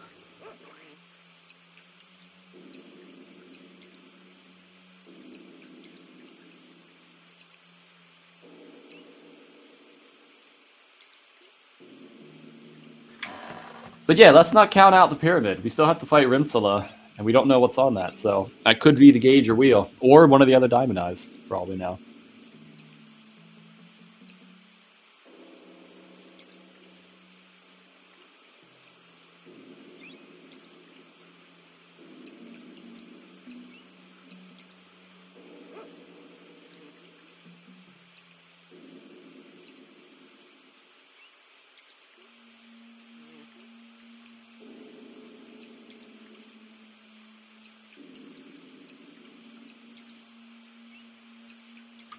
All right, Queen's going to go unlock the ball store to Magmar, and Fitz is about to go fight Rimsala. So if...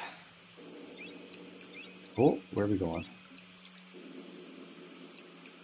Ah, this final door here. Okay.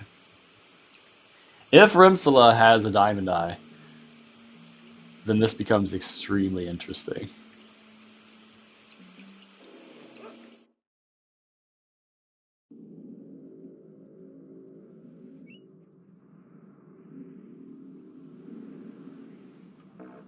So yeah, I'm assuming this is balanced, which means there's one or two checks left on gourds, and there's a handful of checks left on bosses. So we're getting close to the point of, do we just fight bosses, or do we keep going after gourds?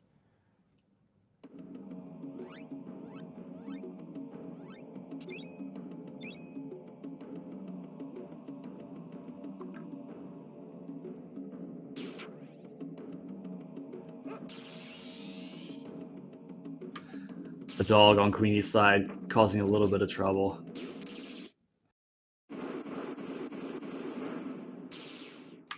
Forcing an early heat wave.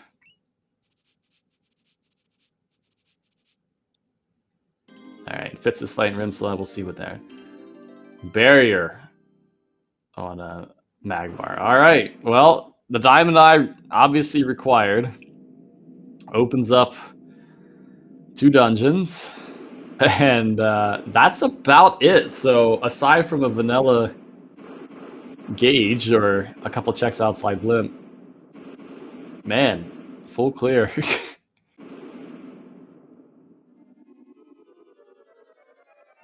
And Lance from Rimsala. All right, so forced Volcano to get a single diamond eye. That puts Queenie well into the lead. But yeah, it doesn't look like Sin went through Queen's Key. We'll see where he goes next.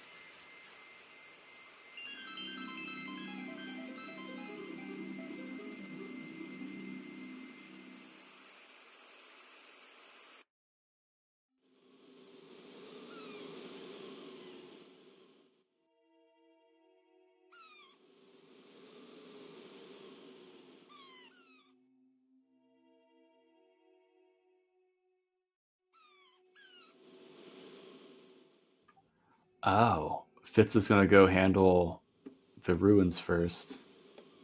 Interesting. Okay. Yeah, that's definitely going to be in the Queenie's favor. Looks like Sin is going to go back to Act 1.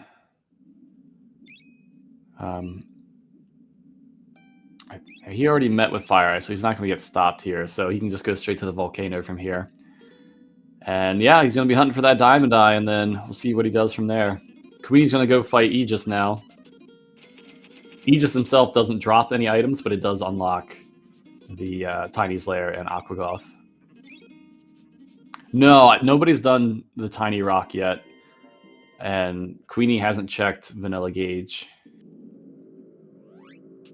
I mentioned earlier, you need to buy beads and then buy a tapestry and give that tapestry to Tiny. And he'll throw the rock.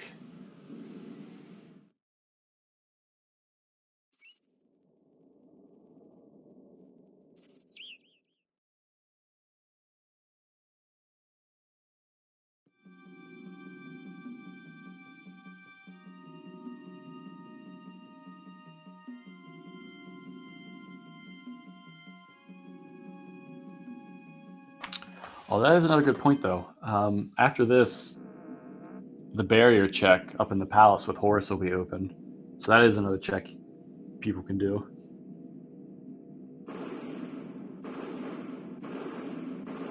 Ah, you're right. So the developers, bless their hearts, they didn't take out these desert warps. So I don't know if we've seen too many people do it backwards through the desert, but we've seen a couple forward desert skips. The desert itself is just a screen stitched together a bunch of times, and so there's a couple spots that you can sprint through, which will just warp you to one end of the desert or the other. And knowing those is very useful to get through the desert quickly. But that's a vanilla feature. That's not something added with the randomizer.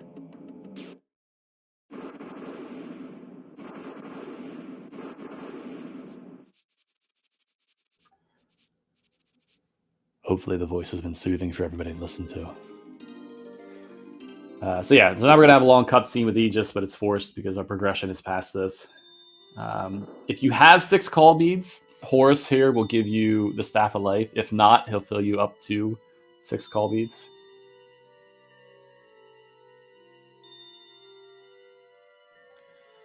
Yeah, it's much more difficult to do the reverse desert skip.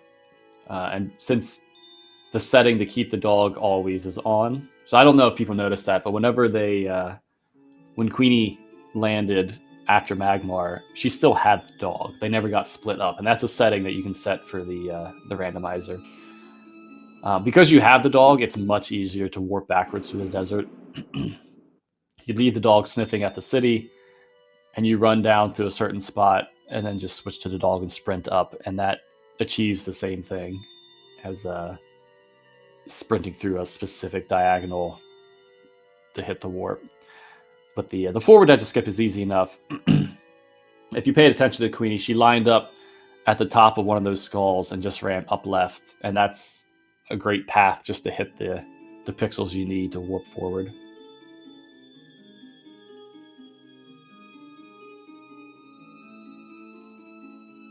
Ah, the Sting guy. So, I'll mention it again, that's no problem. If you go at the very first Oasis, exactly upright, that'll take you to the next Oasis. And from that Oasis, you'll go straight up, and that'll take you to the Oasis for the Sting guy. Guaranteed every single time. We see Sin getting his second Diamond Eye. I don't know if he'll be happy or he'll yell out finally at this point, but he'll probably make his way through the pipe maze and then Magmar. All right, what's Horus got for us? For the barrier check. Cure. All right. Nothing doing. So Queen's going to be heading west to go through those 2 dungeons. For the Sting guy, as long as you stay within the bounds of the rocks generally, if you stray too far off that path I just described, you'll accidentally warp across the screen, and that'll throw stuff off. But as long as from the first Oasis you go upright, and then from the second Oasis you go straight north, you'll find the Sting guy.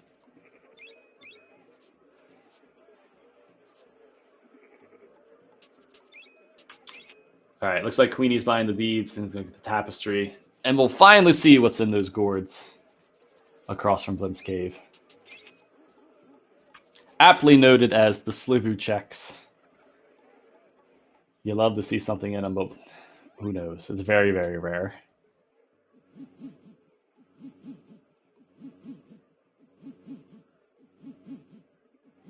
But yeah, people in chat, I've been rattling off for 2 hours now. Are there any questions about the Evermizer? Do you have any questions about this seed specifically? What would you like to know?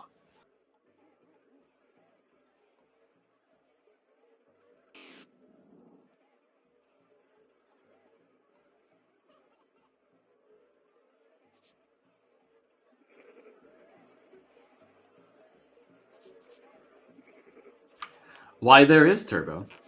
As I've said, if you go to Evermizer.com, there is a link for the Discord. I don't believe they're hooked up to the commands for the chat right now, but Evermizer.com take you to the page. They have in-browser patcher to generate a seed, That also has a link to the Discord.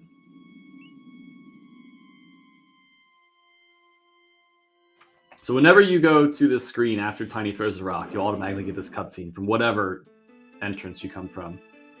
And we get oil and roots, so nothing on these checks. So it really is to the west. Ooh, double plague. Hopefully Queenie has a way to cure that.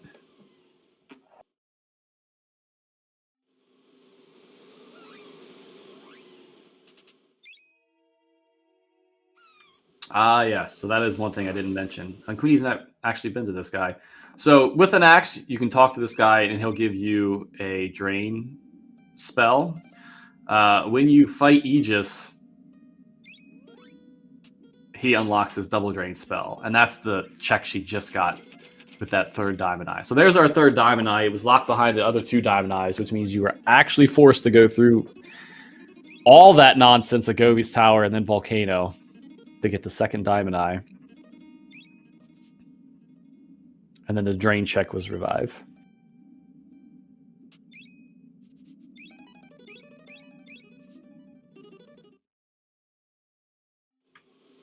So yeah, we'll see what Queenie decides to do first. It's very possible that the bosses themselves have the gauge and wheel, and she doesn't need to check any chests. There's one chest in Aquagoth's dungeon, and then there's a handful of checks in Tiny's lair. But looking at the key items, it looks like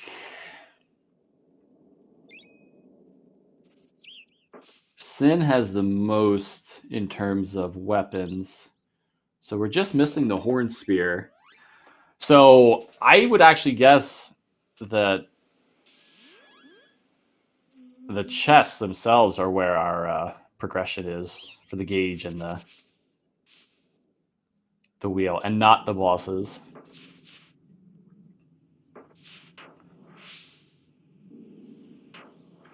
But yeah, for those that don't know, Plague does not go away unless you defeat a boss or sleep at an inn or cure it. So that would continue to do damage to Queenie if she didn't heal it.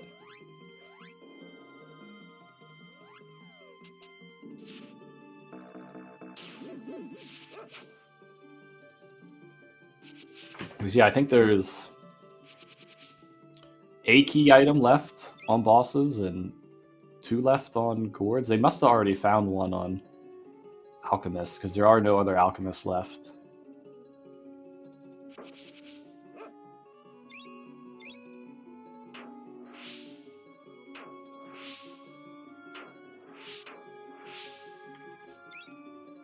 And there's the gauge. All right, Queenie is 1 wheel away from go mode.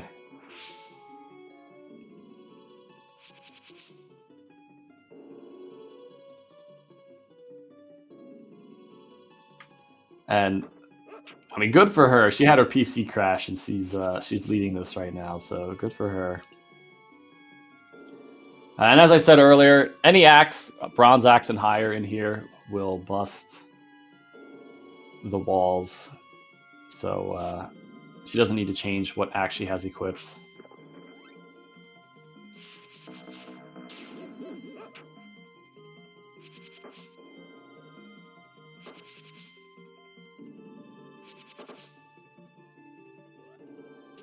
Send off to fight Aegis right now.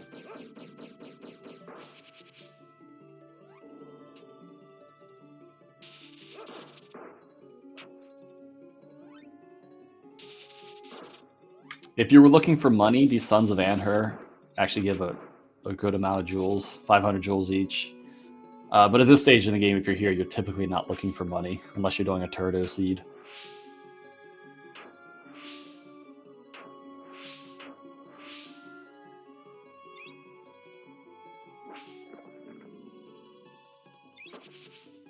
All right, iron and water. I guess that just leaves Tiny, Aquagoth, the chest at Aquagoth, and then the vanilla gauge chest. Unless she hasn't gone to the left side yet.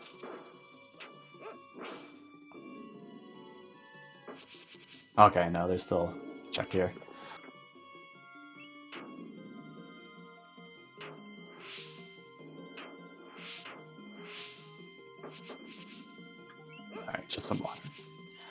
All right, Sin making quick work of Aegis. We'll see where he goes next, if it's Aqua Golf or if it's Tiny. And Fitz looks like is going to buy a tapestry and then get Tiny to chuck this rock, hoping for a miracle from one of those two checks.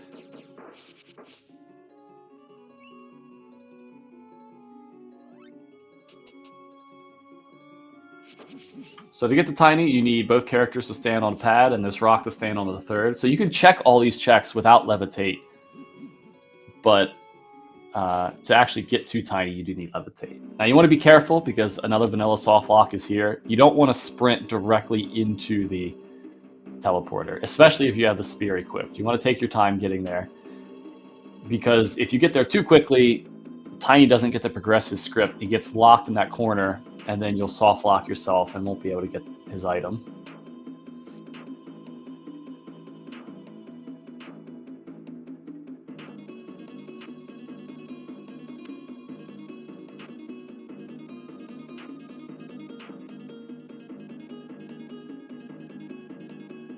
All right, Tiny, what do you have for us? And there's the wheel. All right. Everything else here. Queenie is in go mode and is going to be rushing to the Windwalker to go get to Act 3 to get into the rocket.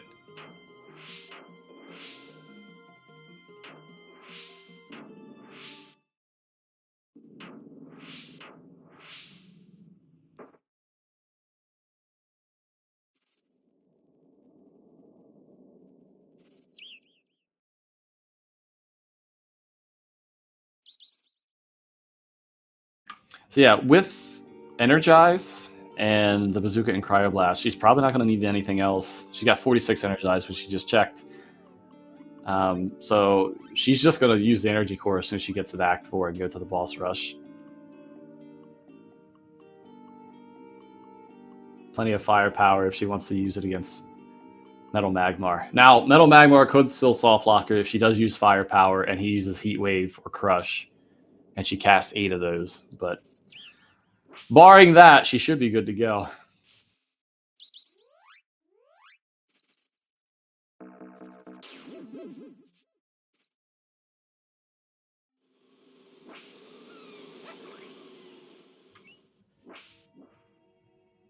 And then once you started following the speedrun community, you learned that there are a ton of soft locks in this game.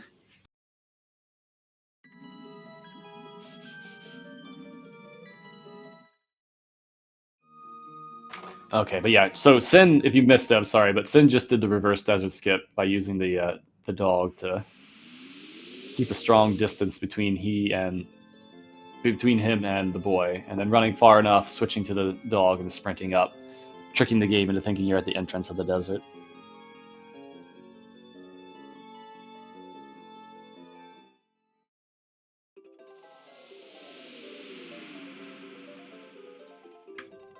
So much like the vanilla game, once you go into Tinker's room here, after you've had the other cutscenes, you do need to have the other cutscenes with Tinker first.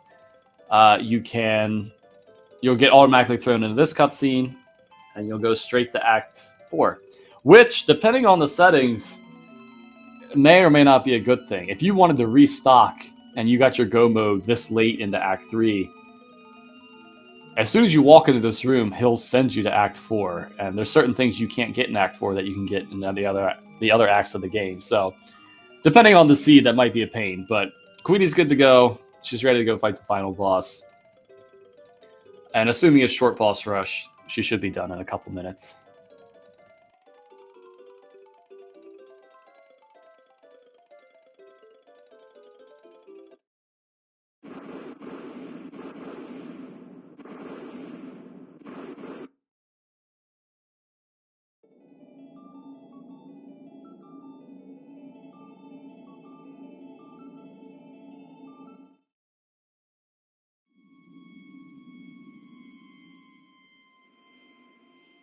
All right, Sin's going into Tiny's hideout. He's going to get his go mode here.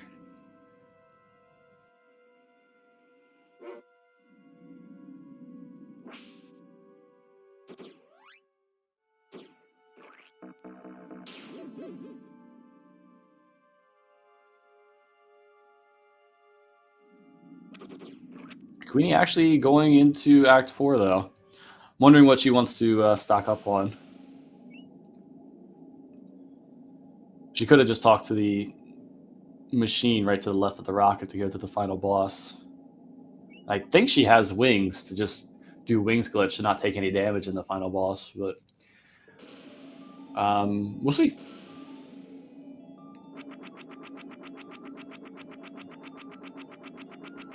I think she just realized that she doesn't need to go talk to Ruffleberg.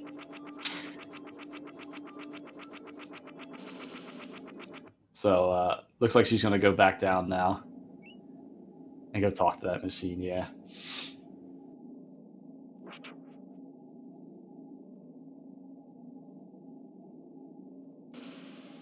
All right, Sin gets his wheel. He just needs his gauge. And I'm assuming he's going to continue checking the chest here instead of going to check Aquagoth.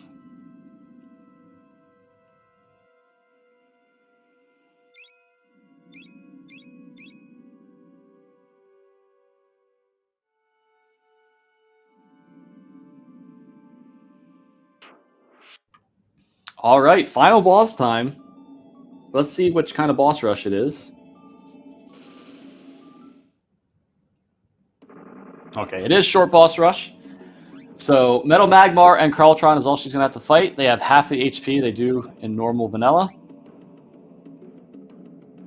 She's going to hope to kill Metal Magmar before he can try to start to heal. And good luck, Queenie. Sin gets his gauge and now is in go mode. So he's going to be rushing off to Act 4 as well.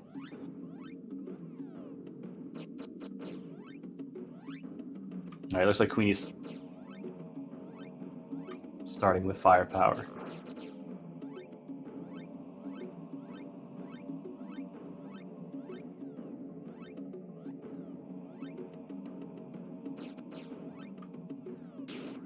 It is a setting for the rando, yeah. So the hardest thing to do in this game is the boss rush at the end. If you're playing vanilla, you've been leveling and powering up your spells and weapons and all that. But if you're going through the randomizer, you don't usually have that much built up. And so if you just get thrown into the boss rush, the vanilla boss rush, it's a slog of a fight. The amount of HP everything has, the amount of magic defense a lot of stuff has, you're not prepared for it. And though you can have it set to long boss rush, especially for tournament settings, you're going to have this on short boss rush. So you don't have to spend all this extra time grinding or collecting stuff if you don't want to. So now we're on Carltron. Final boss time will be whenever she does the final hit. The game will either freeze for a second or she'll have level up text on it. Wheel was on Tiny. So yeah, Gauge and Wheel both in Tiny's lair, which is absolutely gross.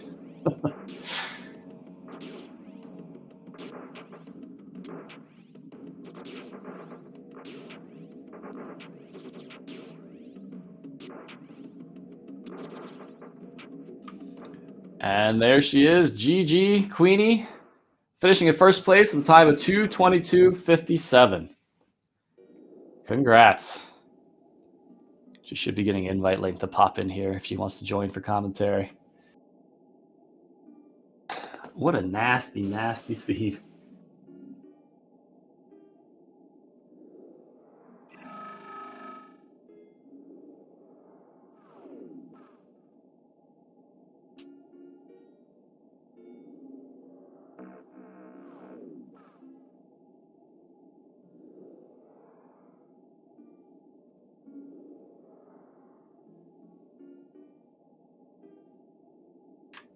All right, folks, she will be with us shortly.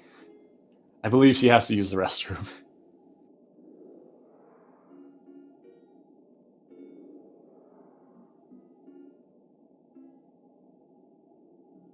All right, let's switch over to Sin.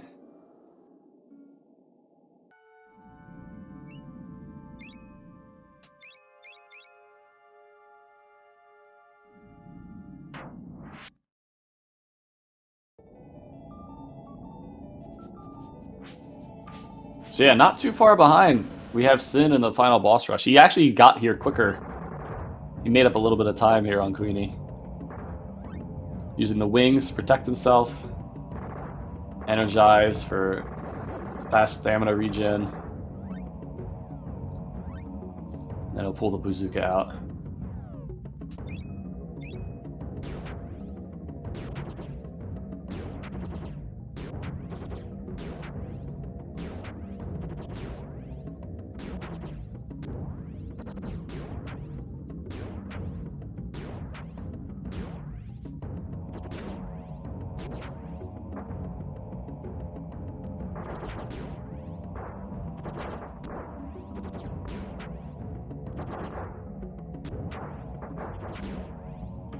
So what's helping Sin also is that his dog is at level 1, so that's a bunch of extra damage that's going to be rolling in to help him kill Carltron quicker.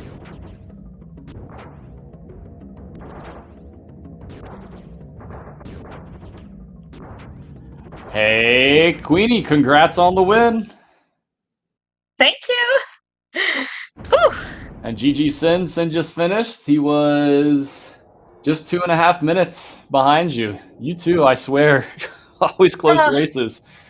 I'm so stupid. I forgot that we had energy core. I went for We totally didn't make fun of you or anything while you were. And I was like, wait a minute, I have energy core.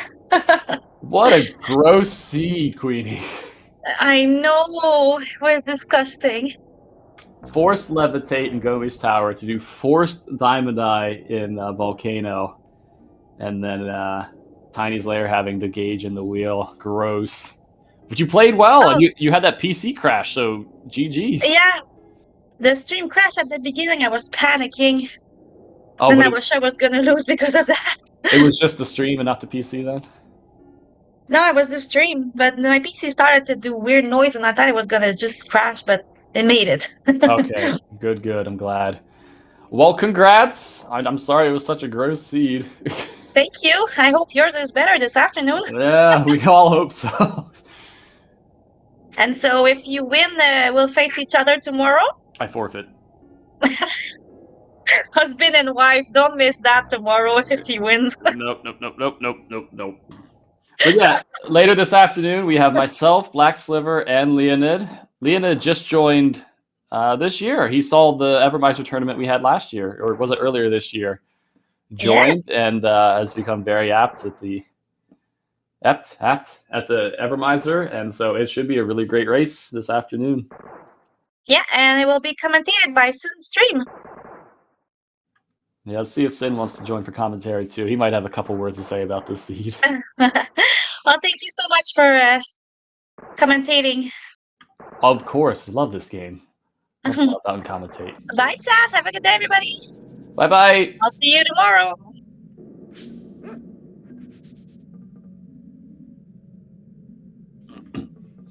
All right, we got Fitz in the volcano, so he'll get his Diamond Eye here and be able to do the progression through Aegis. And then we'll see what path he takes, Aqua Call through Tiny's Lair.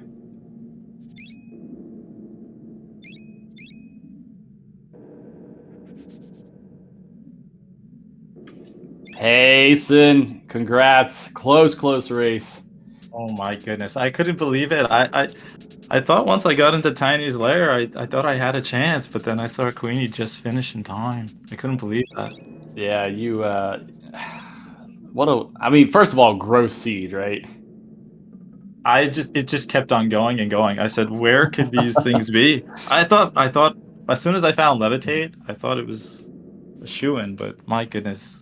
First of all, just GG to Queenie. She and setting this all up too, amazing. But yeah, couldn't believe it. It was scary. And like right before the first 4 minutes happened, her stream crashed, so she had to get that all set up again. But you were leading for the first third of the seed, I would say, and then Fitz actually started leading. He was just ahead of Queenie by a couple screens because they both went to Gomi's Tower early. But you caught right back up.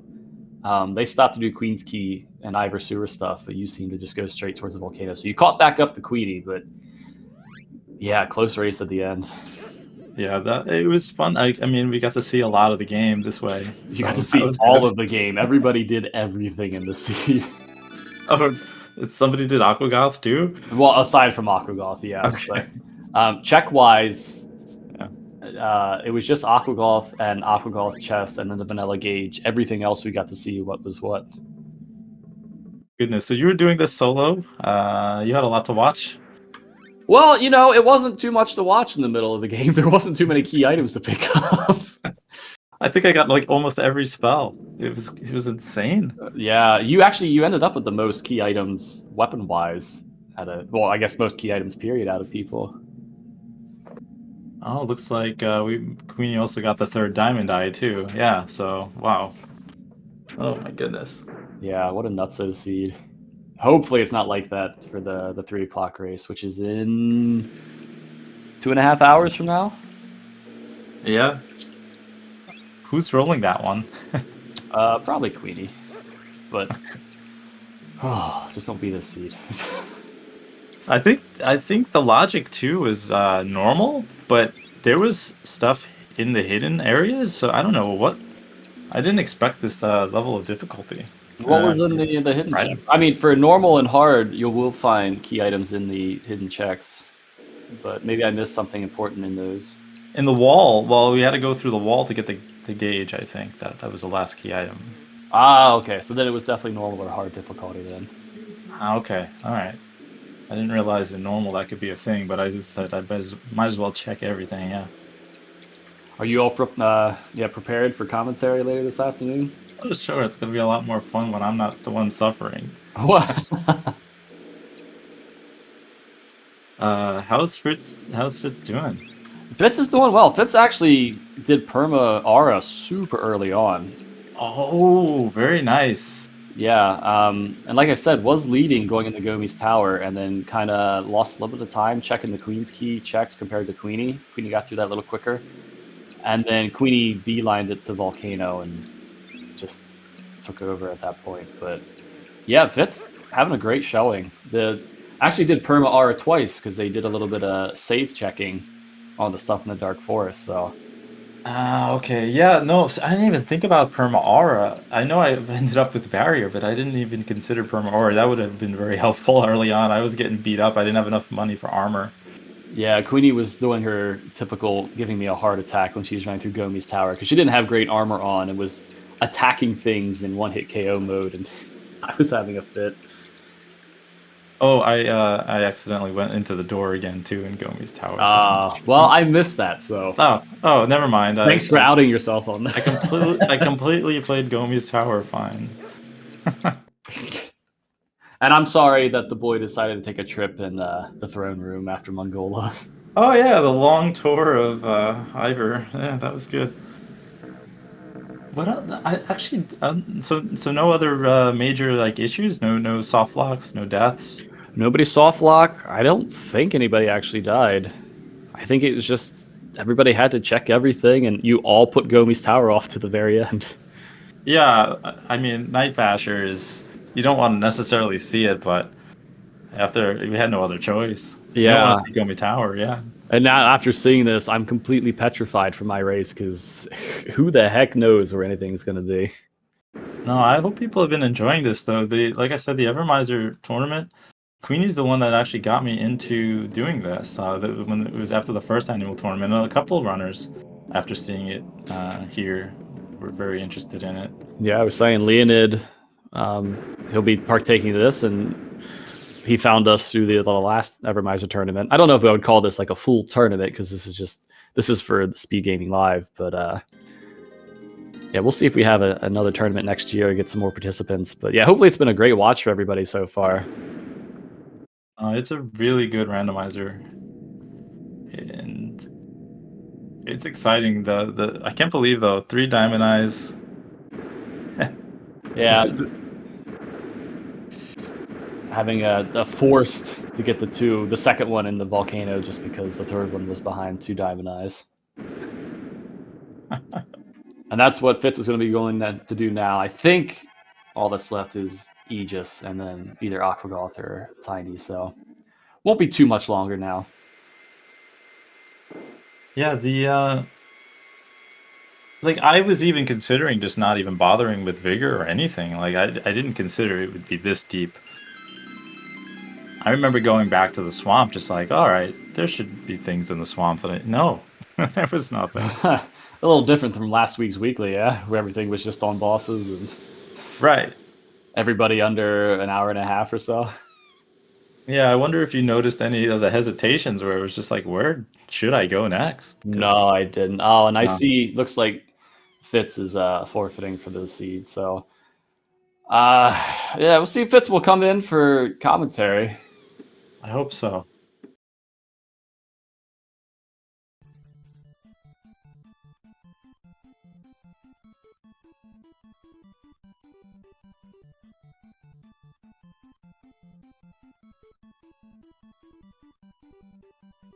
Yeah, that's Fitz. Oh, yep, we're getting commentary. Okay.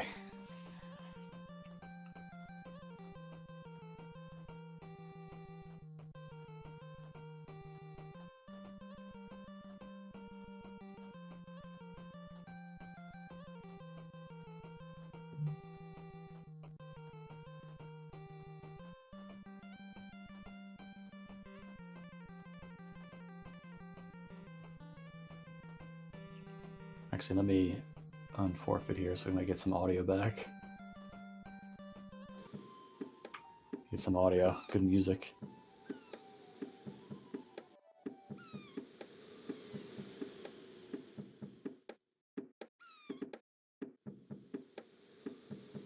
Oh, I actually can move you myself.